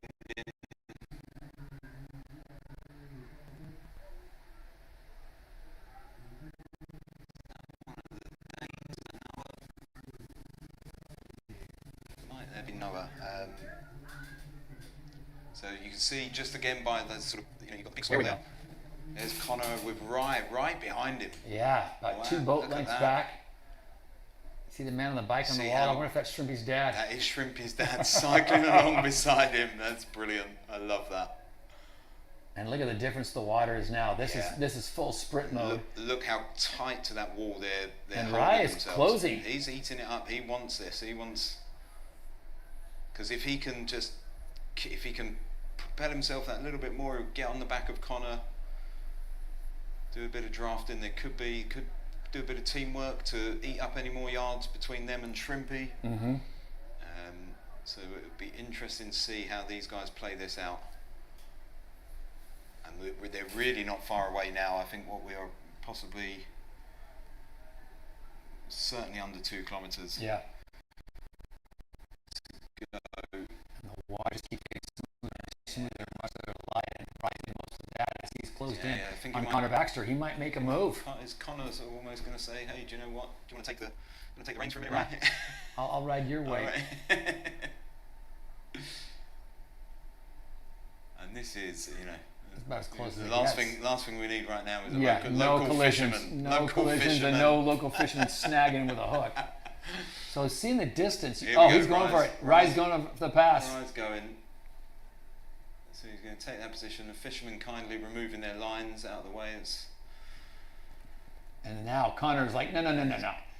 Does Connor want him to do that? Is he going to sort of settle on the back of? Gonna try to ride his wave a little Yeah. bit. Look at this.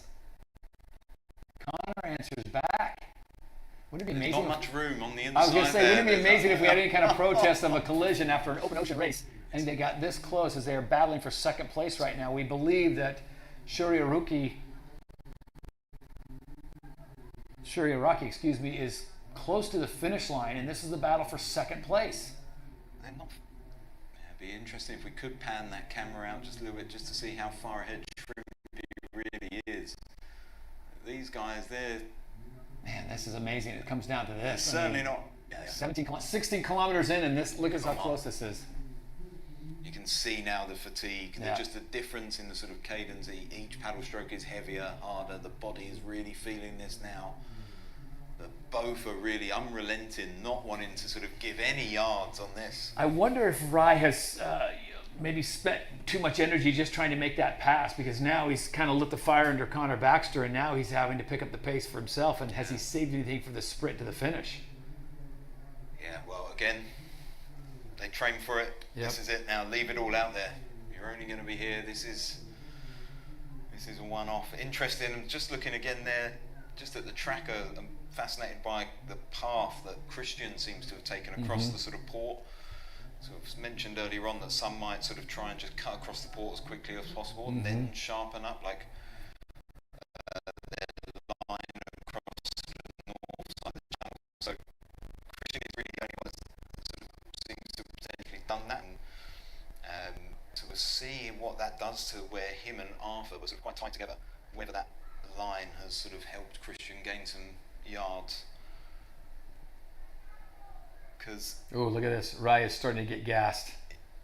Yeah. He just stood up and took a big breath, and then that allowed Connor to get 2 more pulls in, and now he's surged back in front. I love his dad cycling alongside that. That's made my day. I love to see that. Cheering him on. Oh, that was Shrimpy's dad we saw earlier cycling along beside him.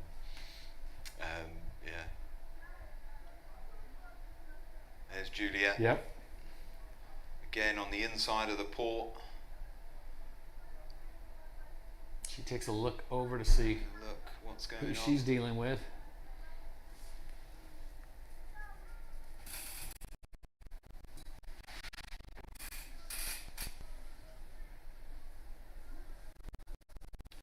Winner of yesterday's sprint competition from Argentina, Juliet. Handling great work now. Can she close the gap? Currently sitting in 3rd place, we believe, out on water. Yeah, we've just looking to try and see where Duna is. We had some great footage of Duna out in the ocean.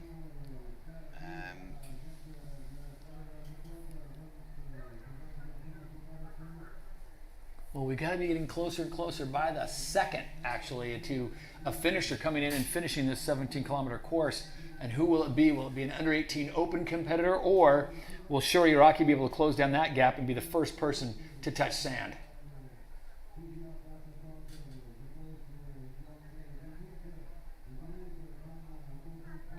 Ian's working the trusty GPS satellite, trying to find out who's where. And just looking to see here, so it does look like Duna still holds that lead. Espe in 2nd. Yeah, it looks like, and then Juliet in 3rd. All approaching that sort of north shore, north side of the river. And I'm really fascinated to see. Chris, is Look at that. Is that possible? Is that real? Can Christian really have that? When we talk about that different line now, Yeah. I'm only working off what I can see on the GPS. We just see his number 8. But he, considering where he and Arthur were together, Right. now he's got to come back across the river from that south side, so he has to. But he's really just tried to take the most direct route, cutting things out. But what it has done is that he's going to be, at this point in time, he's going to be much more wind affected than those hugging that north side of the river. So it'll be interesting to see where Christian ends up, particularly relative to Arthur, as they were so close. But as we get to watch here, Juliet got sort of had a choke grip there for a second, and now just, you can see choking down on the paddle, really driving through. Just that's a real sort of brutal bit of headwind there. We're coming across the entrance. Oh, look at that! We got a glance. We got to look over. Freeze frame on the side. First time she's broken focus and given us the freeze frame on the side eye. Is that? Please tell me that was for everyone. That was just for you. Brilliant. Well done, Julia. So you wonder now, has he already crossed under the bridge? As we look at the leader right now, Shuriaraki of the men's pro division has not changed much at all. He's not yet under the bridge, but that is the There there is the bridge ahead of him. That is the dance and performance stage we've been hearing for the last few nights. So is he taking over the lead? Shrimpy has had the lead. I mean, as far as overall, everyone in the U18s. No, I think the U18s might hold him off. Still a little bit. With a 16, 17 minute advantage, mind you, but he is definitely in the lead for the pros. But interesting there, just looking at the cadence Shrimpy has there compared to what we saw with Ryan Connor. Ryan Connor, you definitely looked like there was a little bit of fatigue showing, and both sort of pushing, but Shrimpy just doesn't seem to let up. No. It's like Energizer Bunny. As he pedals, and look at the entrance of his paddle when he goes into the water, does he do a feathering technique or a flare? So a feather as he exits the water, you'll see all paddlers will be doing that. And just sort of it's a much more efficient part of One of bringing the your small blade nuances, through the recovery phase of your paddle stroke. Basically, you feather the blade through, it just hits less wind, less drag. It just makes your a much more efficient paddle stroke over distance. But yeah, at this stage of the race, sort of the sharpness of technique starts to get a bit rough around the edges, and it's just anything goes. Get me through it. Get me to the finish line. It is the pull of the finish line, the magnetic pull that is drawing him in, and he is exhausted, I'm sure. But I'm telling you what, Ian, this looks similar to what he was doing a half an hour ago. Yeah, so and here's the battle for second. And these guys really are battling. This is going to be an interesting finish there. So you can actually see Shrimpy just there ahead of him there. He's just going past that sort of pontoon in the distance. Now, just looking at the probably 150 to 200 meters. I can't see them even working together to sort of eat up that distance. You know, short of Shrimpy having some sort of calamity here, you would think that this is his to take.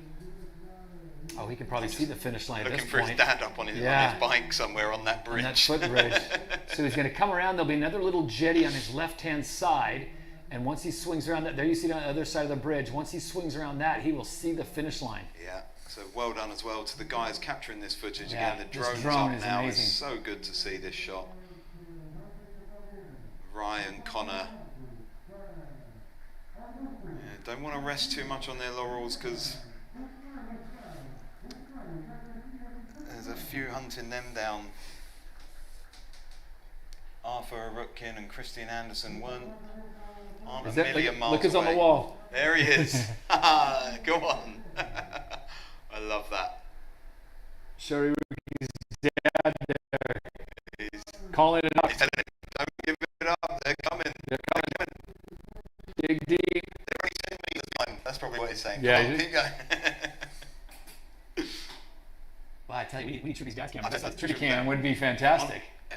Everyone needs Shrimpy's dad in their life to some degree. He's such a lovely guy, and yeah, the whole family are true watermen. And yeah. See the separation now taking place on the left-hand side with Connor Baxter and Rye. They were so close. Yeah. And they're going to sprint. This is going to be a real battle for second. It is, yeah. You can see. And they're competing now, like there's a bit of ebb in the water here, so they're sort of going against the flow of the water. Just no let up. He's relentless, Shrimpy, with the pace of his paddle stroke. It's so unique, his stroke and his body positioning and the way he works on his board. It's just impressive. And his dad in the distance coaching him on. And Connor and Rise. Connor going to muscle him into the Look at that, really are. foot into the bridge there. Again, they're going to be coming up on this rock jetty. It'll come on their left-hand side in about 200 meters, and then they'll have a straight shot into the beach. Do you know, I wonder if they see, I'd love to ask them afterwards, are they speaking to each other, are they goading each other, or are they like, come on man, let's do this? Where are you going for dinner tonight? Yeah. You're going to get one of those Frenchinos. Frenchizinas. I can't imagine either of these two have seen a Frenchizinho No, they'd in the burn past that few off in a days. second. And there is the leader. Shuri Araki of Japan has the lead, barring any kind of major catastrophe. He's going to take the win here in the men's pro. So we're just getting to just the corner where these people are gathered. They're just going across the mouth of a small harbour here on site, and just that wall just ahead of you there, just ahead of Shrimpy. And look at this, Rise pulled ahead of Connor. He's made his break. Has he gone too early? See, Connor's always going to fancy his chances if it's not even a board length in a short sprint. You can see a mark boy there just ahead of Shrimpy, but my understanding is that they don't have to round that mark, or maybe they do turn in. I thought it was just straight from the end of the wall, straight into the finish line. That's painful. Because literally to his left right there is the finish. So he's going to go to that buoy marker. He is going around the buoy. I hope everyone else has to too, because if he doesn't have to do it, he just did that for nothing. Look at this. Total different muscle. There he goes. Yeah, it's straight out. It's straight out. It's a straight shot now for Shuri Araki into the finish line. I tell you what, this thing goes another kilometer. Rai may have a chance of catching him, but Shuri Araki is going to leave no doubt. Well done, Shrimpy. Shuri Araki from Japan, Okinawa made. Look at this, folks. This is the pace, this is the cadence he has, and this is after 17 kilometers, over 10 and a half miles of open ocean paddling, and he is going to step off, little taste of water, and the wind goes the way of Shuri Araki. What a finish. Well done, Shrimpy. And we can just see here in the distance, look at him. Here we go. Oh, look, they're both. I think Rise pulled ahead. Or is that Connor? It is Rai Taguchi taking second. Rai Taguchi, hat and all. Japan 1 and 2. Okinawa 1 and 2. What are they feeding those boys in Wow. Okinawa? I'm going to take a trip out there this summer. Connor's going to just carry the board across, and he'll finish in third. Awesome Great race. paddling. Great race. Super paddling there. Boy, I tell you, Shrimpy's hat says it all. Keep paddling. Keep paddling. Just keep paddling. Keep paddling. That's his little moniker. Look at the fans up on the wall taking it in. They're just seeing the last kilometer or so. They missed out on the other 16. Lots of family in that mix. Lots of board reps and brilliant. You can see Andre there. Marshalling things. Yeah. You know. Always hard at work. Was that Tressel making an appearance on the finish line? Coming in, looks like we've got more competitors coming in. Now we should be seeing some of the women's competition coming in. Look how smart they are. They're hugging that rock jetty, the smoothest water possible. Great drone footage here. I'd love to see. I'm really excited to see Christian Andersen come in, just because he absolutely took a completely different line and course through the harbour and across the river. It looks like it's paid off. It looks like he's made some clear progress ahead of Arthur Rutkin, who he was sort of alongside at the turn.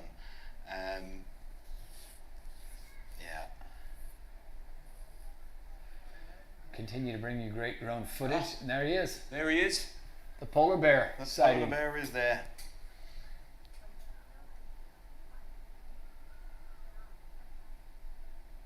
He's made the turn around the last Boy, buoy. yeah, coming into the finish.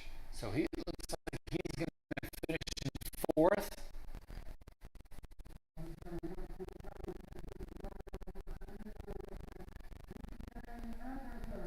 So fourth place finish, very respectable for Christian Andersen. He finished third yesterday in the sprint after really winning on water, but had to take a 1 minute penalty because of a unintentional infraction.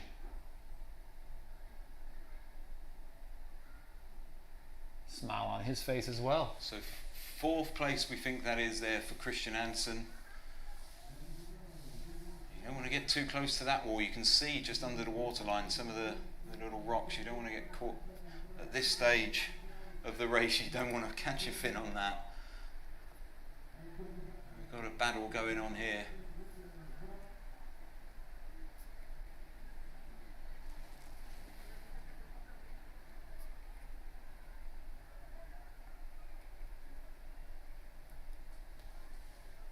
Well, I tell you what, you are just gassed at this point, right? Yeah, After there's Arthur. 10 and a half miles.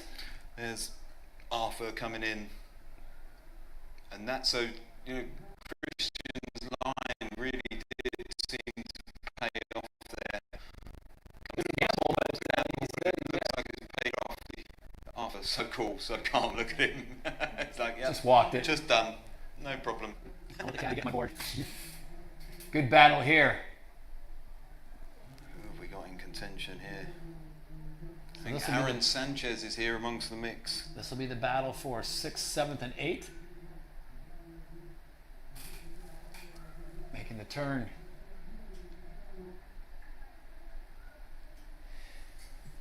See the man in blue, one of the under 18 Open competitors.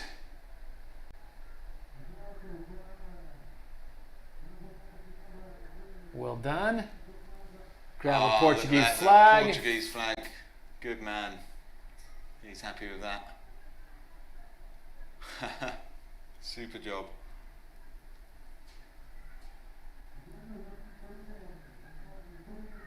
And that's a 6th place finish. This is the battle for 7th, 8th, and 9th. Is that Blue Ewer on the NSP there in the front of that three? This. Attaching his Oh, face. look at this. You want a few more strokes there? After all that distance, 70 kilometers, it might come to a sprint. Got Got the leash detached early, so it's going to be an easy jump. Easy hop. There you go. Well Smart done. maneuver. Well done, Blue.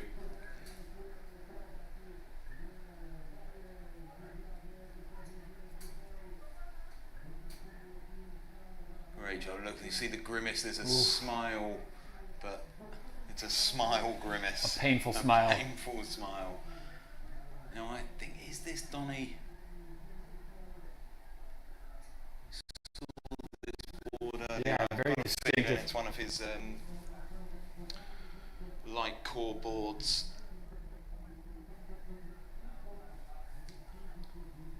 Let's pull up.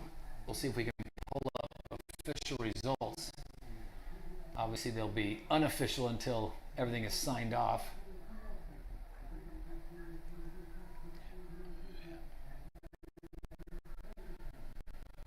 Yeah, so Aaron Sanchez finished there, as we saw, with Fernando Serra.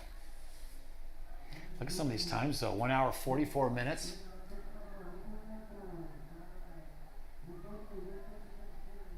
Shuri Araki, 1 hour, 46:33.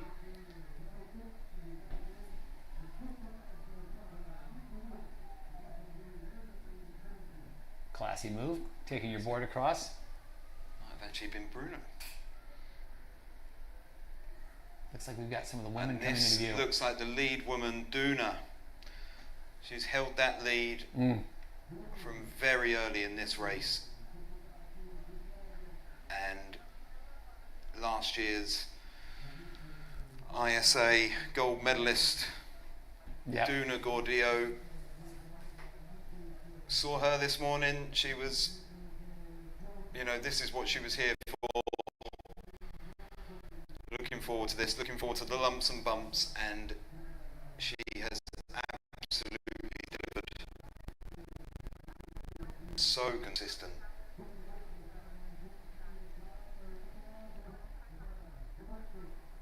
So Duna Gordillo going to take the women's race 5th overall in the sprint yesterday. Oh, just getting that board to turn, and now it's a straight shot. Quick correction with the footwork, and she's going to bring it home for the title for the women.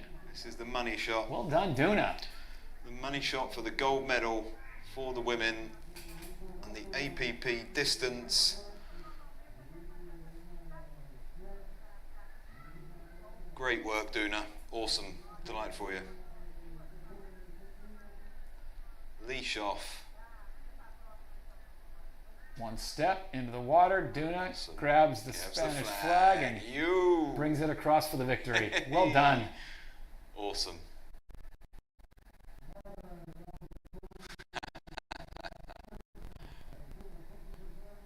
Here's Donny Freens. There we go. That's definitely his Michael board. Well done, Donny. Look at this sprint to the finish. Oh. Was that Cloud? Was that that's Leo Nika? We can see there. And that Espe Barreras, so second place ladies. Barreras finishes in second. So we should be seeing Juliet here momentarily to finish 3rd for the women, unless she was overtaken. I think there was I think Espe had a bit of a gap. Donny. Being directed by the director. Yeah, the man himself. And this is Ivan de Frutos, is this? Looks like his ponytail. Yeah. I'm not used to seeing him on this board, so forgive me if I've called you wrong there, Ivan. Yeah, that is Ivan on an unfamiliar board for him, maybe. But good performance there, young Spanish rider. Solid weekend. Oh, this is a great shot. Yeah.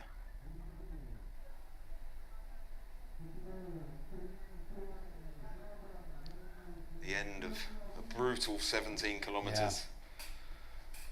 Any surprises so far for you? Is this about how you expected it to go?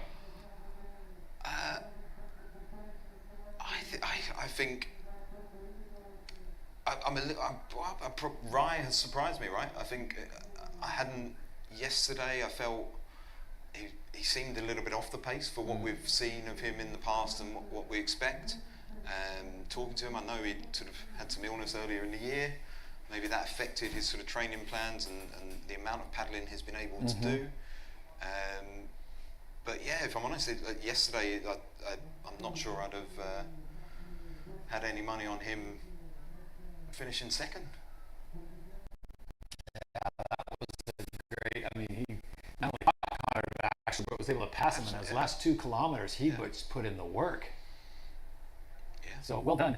We'll catch our breath, but nice job across the board. Want to give credit once again to Shoya Rocky getting the win for the men. Rye finishing in second, Connor Baxter third, and Christian Anderson with an interesting line that he took in there. We kept going, why is he so far out there? And he made it work. Yeah, he made it work. That really took him past Arthur, who he was in a really tight battle with for pretty much all the race. They were sort of back and forth, never too much in it. So that's interesting to see those little differences and what they make. So yeah, great riding and super great footage to be able to see. Yeah. That. Smiles on Mary Carmen. Looks like it. On that infinity board. You know what? We've not seen too many big smiles as we come into the finish. The grimaces of pain that people have put themselves through, but that is lovely to see.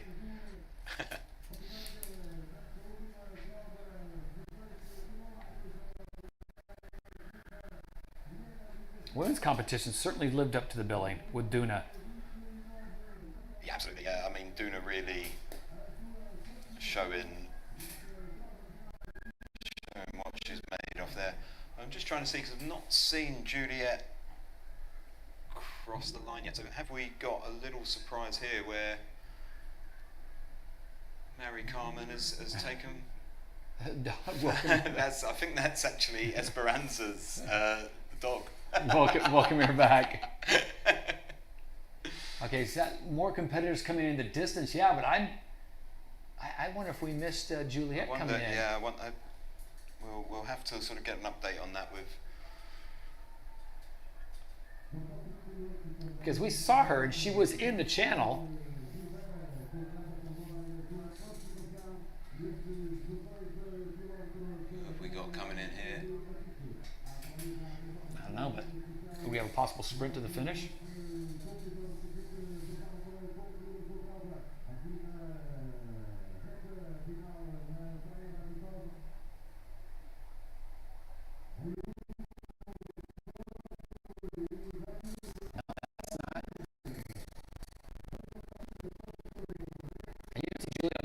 Do you?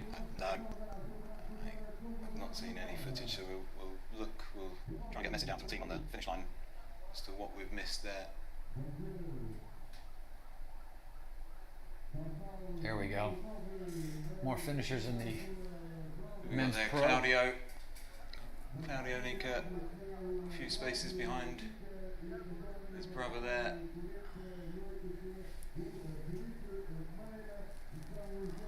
High fives and hugs now. Is that Licata? Yeah, the work has been done. I think that was Thomas Lacerda. Oh, look at this. She's getting the That's getting some boat wake. boat wake. There was a lot of boating activity throughout this day, with boats coming in and out of that harbour that you can see there, just to the west of our finishing site here. Viana de Costello.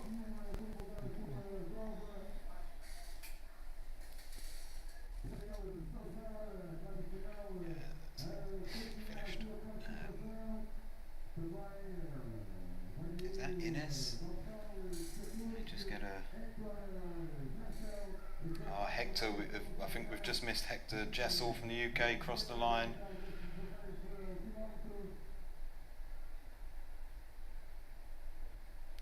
This is Ainhoa Garcia.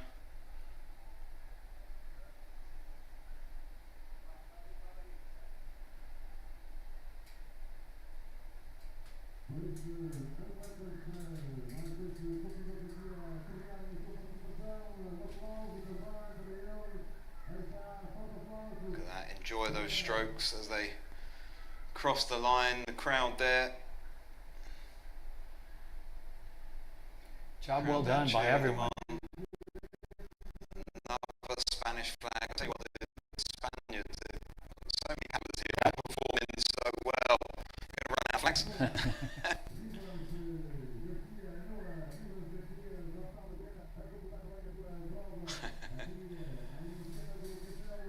I've given up on the tracker. It's too far behind the actual footage. Who have we got here?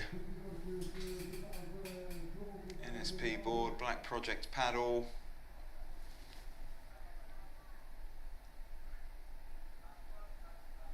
Not even detached the leash. Sorry, I couldn't recognise that paddler, but well, the bulk of the field has come home. Again, we'll remind you in the men's competition, Shuriaraki got the win. Rai finishing in second, Connor Baxter third, Christian Anderson in fourth on the women's side, Duna Gordillo. So that's where we stand as of now. Still athletes still to come back, as Ian will do a quick check on the standings and the GPS tracker to see if we've missed anyone. But man, it was a great race. Conditions were really consistently good. Not overly challenging, but just, man, Portugal's certainly living up to the billing. yeah, absolutely. I mean, this really wasn't it, and we'll get some footage. I'm sure. Emily will be out there with the mic and interviewing the finishers soon. But I think, from what I've seen, and we've seen a few smiles as they've been coming in, you know, they've been able to enjoy it. The race has certainly delivered on what we were sort of expecting for it. It was a real true downwinder, and there's another rider finishes across the finish line. The thing I'm desperately trying to get information on is just what I'm seeing. That's not Juliet in the distance, is it? It quite possibly is, yeah, what I'm seeing. That's I don't know if that is, then I don't know if something happened. Yeah, because she was much further along than... She was much further ahead than we... Maybe she had an so incident. Mary Carmen Rivera's had a cracker of a weekend. Yeah. Superb well in the sprints yesterday, and now looks like she's got third place in the pro women's today. Yeah, a bit surprised by where Juliet currently is, because she was certainly much further ahead in the field, so we'll check in, hopefully all is okay there. But something... I think that's her. Yeah, that is her. Yeah. So we'll see what may have happened as she was sort of coming across the harbour. Last footage we saw of her was coming across the harbour into that sort of headwind, so whether anything as she was coming along the river has sort of happened, but there she is wrapping that up for what looks like 5th. Possibly top 5 for her. Yeah. Going with her win yesterday in the sprint. I know Garcia finished a few moments ago. We will see.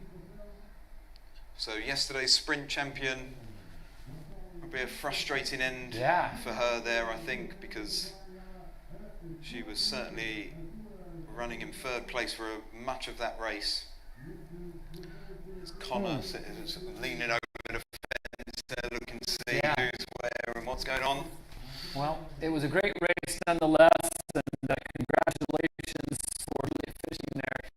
Once again, Rocky wins for the men, Duna Gordia finishing for the women on top, and a big hats off to the Under-18 Open, getting out there, mixing up with the pros. I mean, just getting passed by Connor Baxter. I love it. I think that's, it's doable. I hung with him. I hung with him for a while. Augusto Villegas and João Rodriguez, you go out, you go to the bar tonight. Well, no, not the bar. You can't. You're under 18. But whatever restaurant or cafe you find yourself in tonight, you go and enjoy a cup of tea, and make sure you tell everyone you finished ahead of Shrimpy, Ryder Gucci, and Connor Baxter today. Yeah, no problem at all. It makes us really excited for the potential of coming back here again. Portugal's been a great host so far, obviously for day 1 and day 2. Busan, South Korea, that's going to be just off the charts. I think Busan set a whole new level in terms of like the wraparound and the sort of the celebrations of it. The drone displays were quite impressive in their own. But so that's going to be an awesome next leg of the tour, and I look forward to coming back here for next year's tour. I mean, what an amazing city it's been. ISA Worlds in France will be in September, so that will be before the next stop in October, and then the big finale in the Middle East. I mean, that's going to be Jeddah's going to be all on. Yeah, that will be. And like a lot of these riders are all going to be there.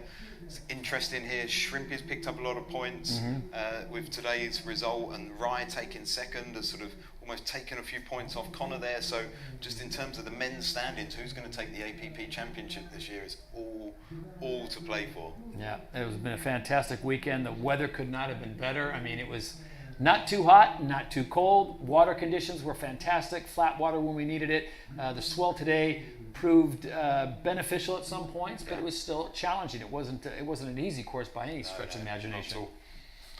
Not at all easy, but it delivered on exactly what they were expecting, what they were looking for, and I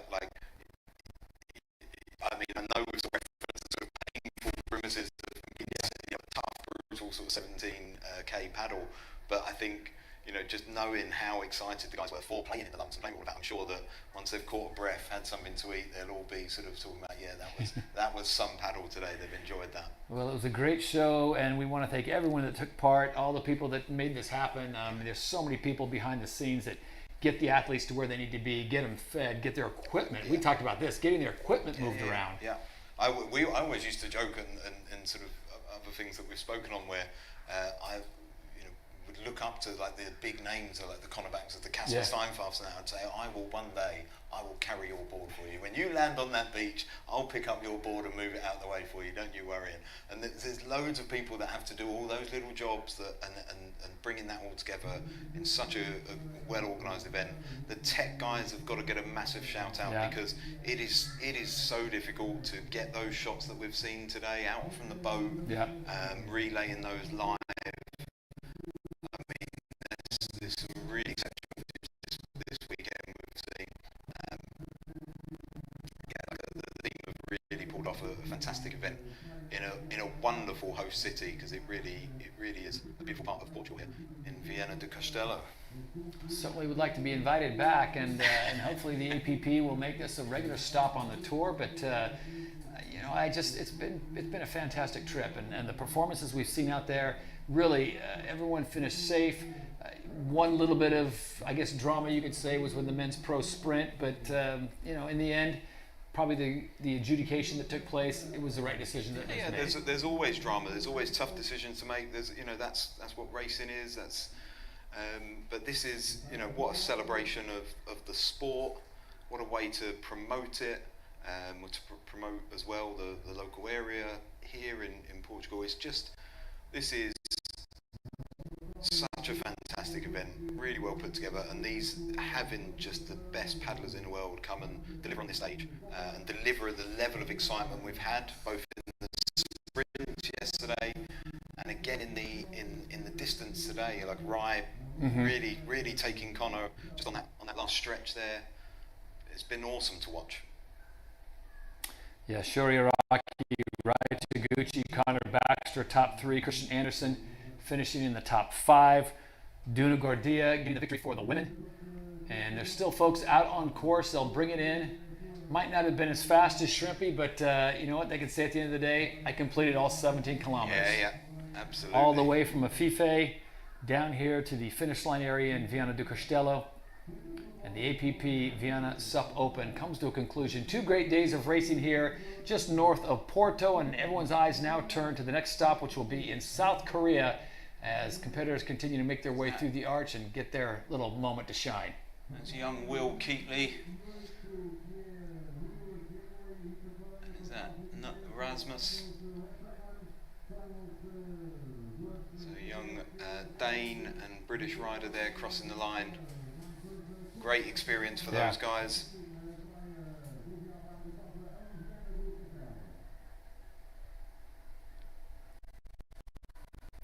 And folks still coming in.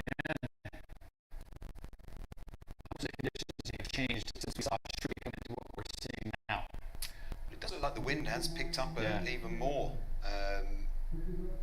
So they'll be pleased to be coming into land.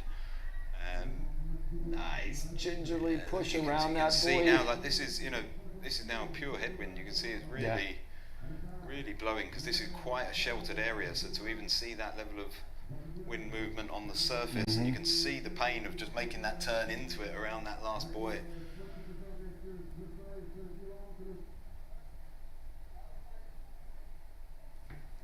Chris McDonald seems to be still coming in the men's pro open. Looks like one of the final competitors that'll be crossing. Yeah, and George Andrado and Veronica Silva. That's the last few paddlers out there. Another proud piece. Oh, that's a claim. And of course, where there's a Portuguese, there's a Spanish. Love that. Love the passion of that. Look, delighted to have done it. The fun of the paddle, that's what it's all about, the Stoke. We're going to stay with you a little longer. It looks hopefully like he's we'll get carrying a little injury from his paddle there. Hope he's all okay. As I say, we're staying with you just a little bit longer. Hopefully we'll have Emily down on the beach momentarily, and she can speak with not only Duna, but Shuri Araki, get their take on what happened out on the water. But again, great day of racing, great weekend comes to a conclusion here at the APP World Tour, stop number 2 in Viana do Castelo, the Viana Sup Open. Emily Uttrup, Ian McCarthy, Todd Harris, glad to have you with us all weekend long. Mother Nature providing the beautiful backdrop of this part of Portugal. The rain stayed away, the wind pretty much stayed away, and we were treated to just beautiful, beautiful weather and great people, great hosts. It's been awesome. What a weekend. Not just about the action, or it's been, for a paddling geek and enthusiast, it's just been a real pleasure sort of seeing all of this firsthand, and the access, the visibility, the footage we've got of some really, really tight and good racing. It's just been awesome. And if you're watching this at home, watching the live stream of that, I'm thinking next year, be here in person. Yeah. Be here in person. Ian will be happy to buy you one of those famous sandwiches here and get you all dialed in. They're also known for tripe here, which I'm not going to try. Yeah. But the salted The cod. salted cod. Yeah, it's something. Portugal is on fire. I love this place. Yeah. So we'll just hang with you for a little bit longer. Emily is going to try to round up some interviews, and we'll hear from the champions again. Shuri Iraqi, Shrimpy getting the win for the men. Duna Gordia getting the victory for the women. As we start out the broadcast today, having to make correction. Men's protest yesterday in the men's sprint. It was determined that Christian Anderson, Aaron Sanchez, unintentionally infractions, so they were bumped back to third and fourth. And Connor Baxter got the win. Shuri Iraqi finishing second. So you talked about having a great weekend. If you're Shuri Iraqi, first and second, that's not too shabby. Yeah, Connor for third. You know, these are solid weekend performances. You know, I've got to ask you because I'm fascinated. One piece of information that we're still sort of missing here in the studio is just checking in with Juliette Duhaime. I'm really fascinated to see what happened in that final stretch. I don't know if you seem like a well-connected man there, Todd. I don't know if you can get a message to Emily. We're hoping that Emily, she's had to get off the boat and they bring her in for the harbor, and then she's got to make her way down to the beach. Okay. So we're kind of hoping that Emily can get down there and she can hopefully talk to multiple people. Obviously, we want to hear from Shuri Iraqi first. Absolutely, yeah. Duna's got to get her time as well. Yeah. Hoping to hear from all of them and see what they thought about the course, how their adventure went, how that 17 kilometers played out for them, and then, get the insight on what happened with Julia. I think that's the biggest mystery is we thought, or maybe we just called her too early that she wasn't as close, but she sure looked like she was in the top three. GPS and footage seem to both point to third place, but it just seemed to something went awry. Yeah. Some of the last few riders coming across. Is that Sergio Cantarol? Strong enough to carry carry his board across. Well done, Sergio. Yeah. So we're watching the GPS tracker here on the tablet. Still some athletes. Still, it looks like 1, 2, 3, 4, 5, 7 or 8 still to cross the line. Possibly. That's relying on tracker data for that. So we'll see. Relying on technology. But all in all, I mean, the camera footage that we had out on the water, that was brilliant.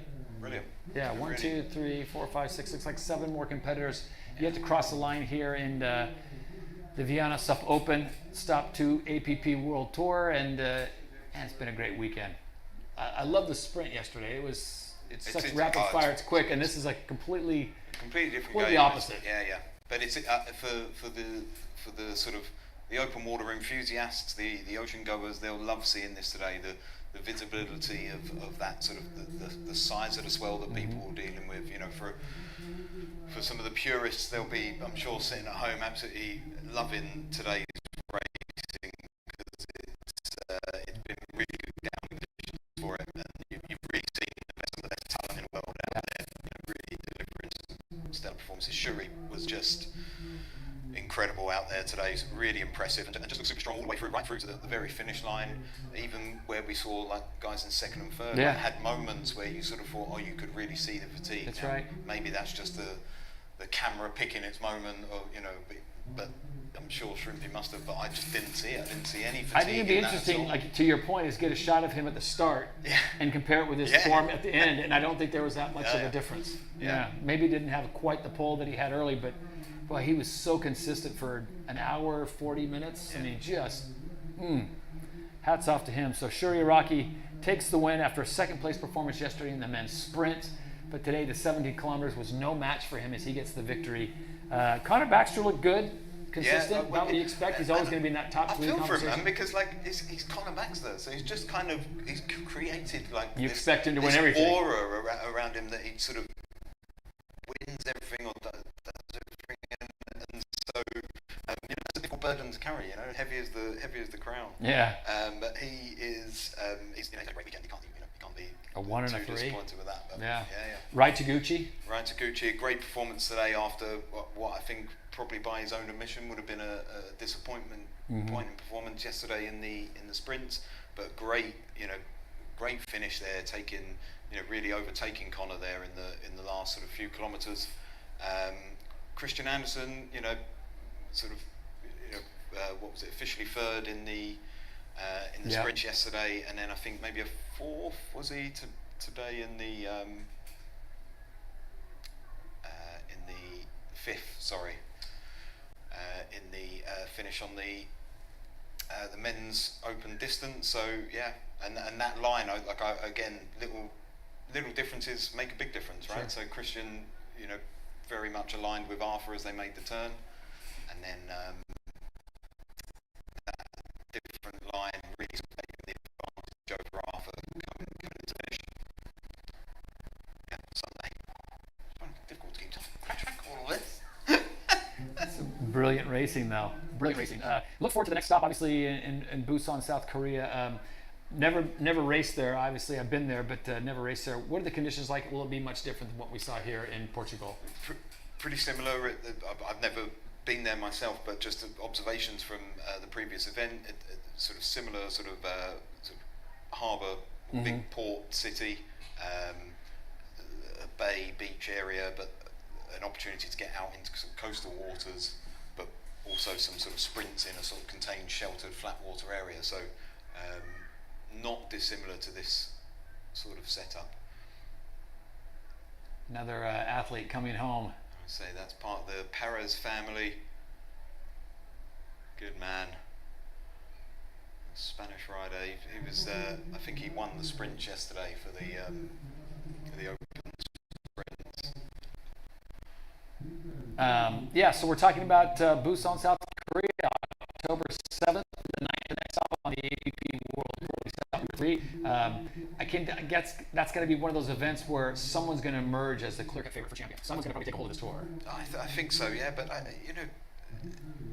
it's Connor has had years where he's sort of perhaps been to the stellar out performing on the APP tour, but now the competition really is sort of hunting him down, and that's not, he's got to be pleased with that, I suppose. Like, so mentally, you part of the progression of the sport. You're now the hunted. You're the target, and Shrimpy over the past year has really emerged as this sort of, for such a young paddler, it's insane the level that he is at. But then you've got Rai Taguchi, who again, there's so many events in Bush. Christian Hansen has shown all weekend like what he is absolutely capable of, and it's been great to see him this weekend. Arthur, I reckon, never rule him out. He's always there. He's always like this sort of just powerhouse that's always sort of over your shoulder. So these guys, they just can't rest on their laurels. Aaron Sanchez having a great year, great form. Blue Ewer. All of these guys are like coming through, and they want this. They want to, they want to have that sort of profile that Connor has. I got breaking news. You want some breaking news? Go on, Emily's on the beach, ready to go. Yes. So without any further ado, let's sit down on the beach. Emily, what do you got?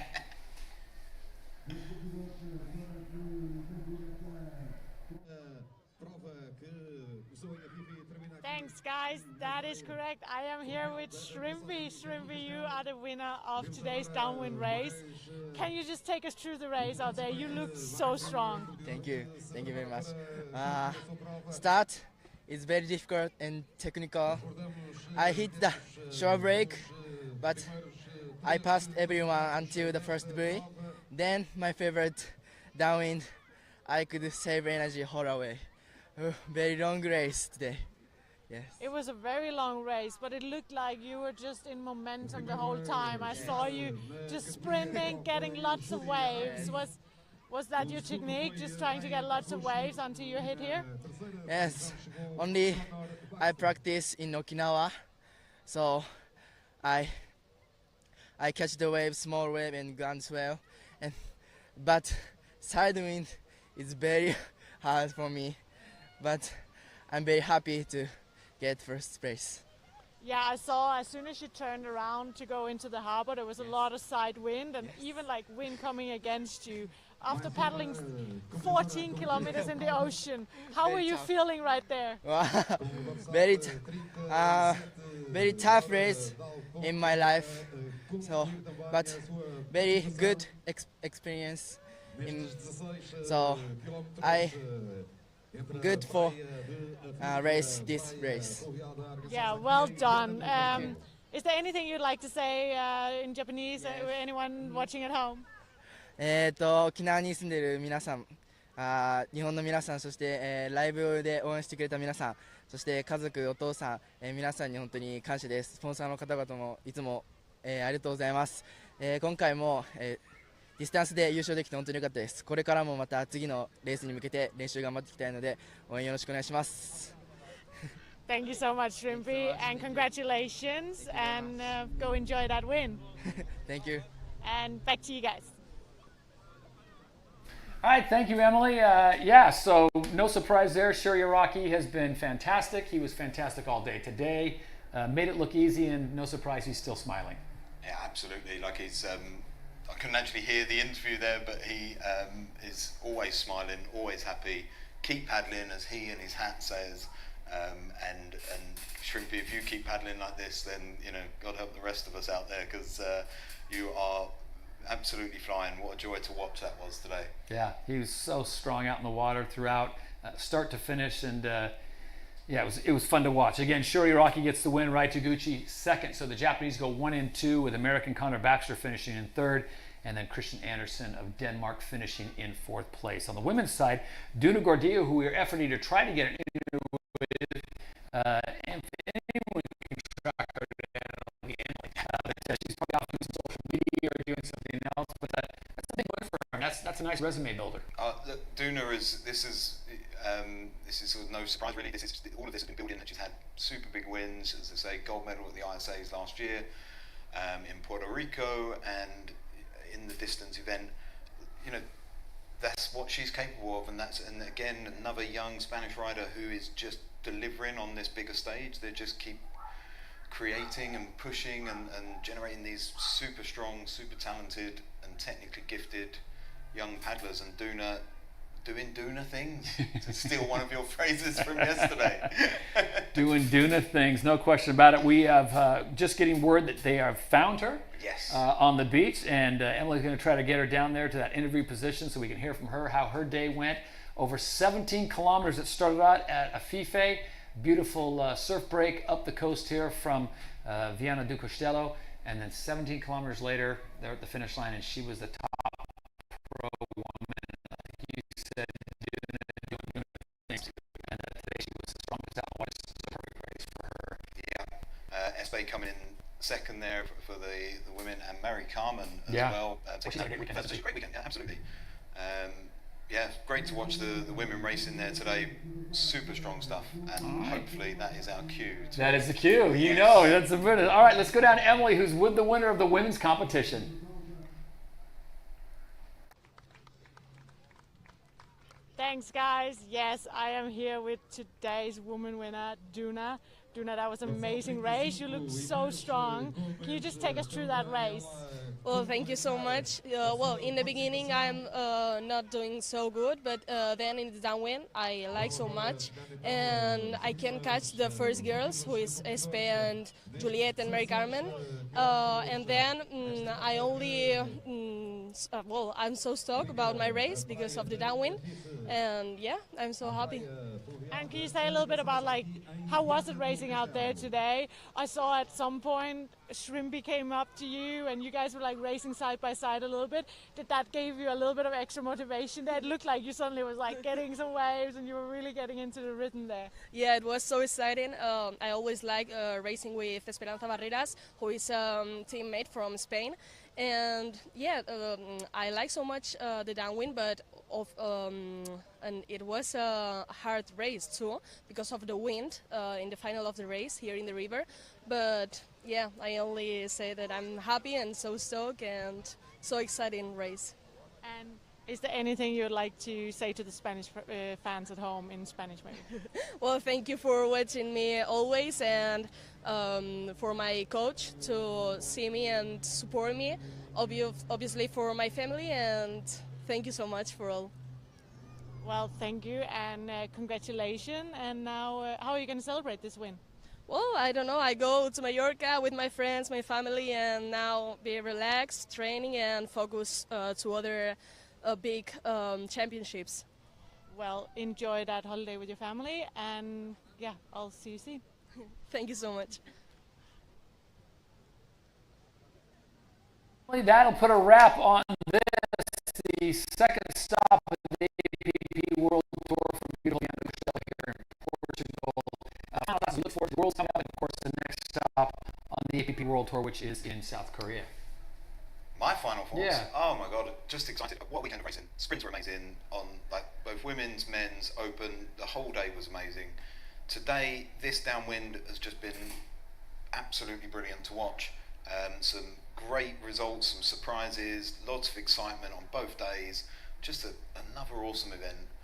Roll on Busan. That's what I found. Just like let's do it. Let's do it again next weekend. Bring it on, no question about it. Once again, congratulations today in the distance. Sho Yaraki of Japan gets the win for the men, and Duna Gordia, who we just heard from, gets the win for the women. So that'll close things down. Stop number 2 of the APP World Tour from beautiful Portugal has come to a conclusion. On behalf of Ian McCarthy and Emily Utrup, I'm Todd Harris saying so long for now from beautiful Viana do Castelo for the final time. We'll see you. Stop number 3 coming up, South Korea in October. Until then, stay well, everybody.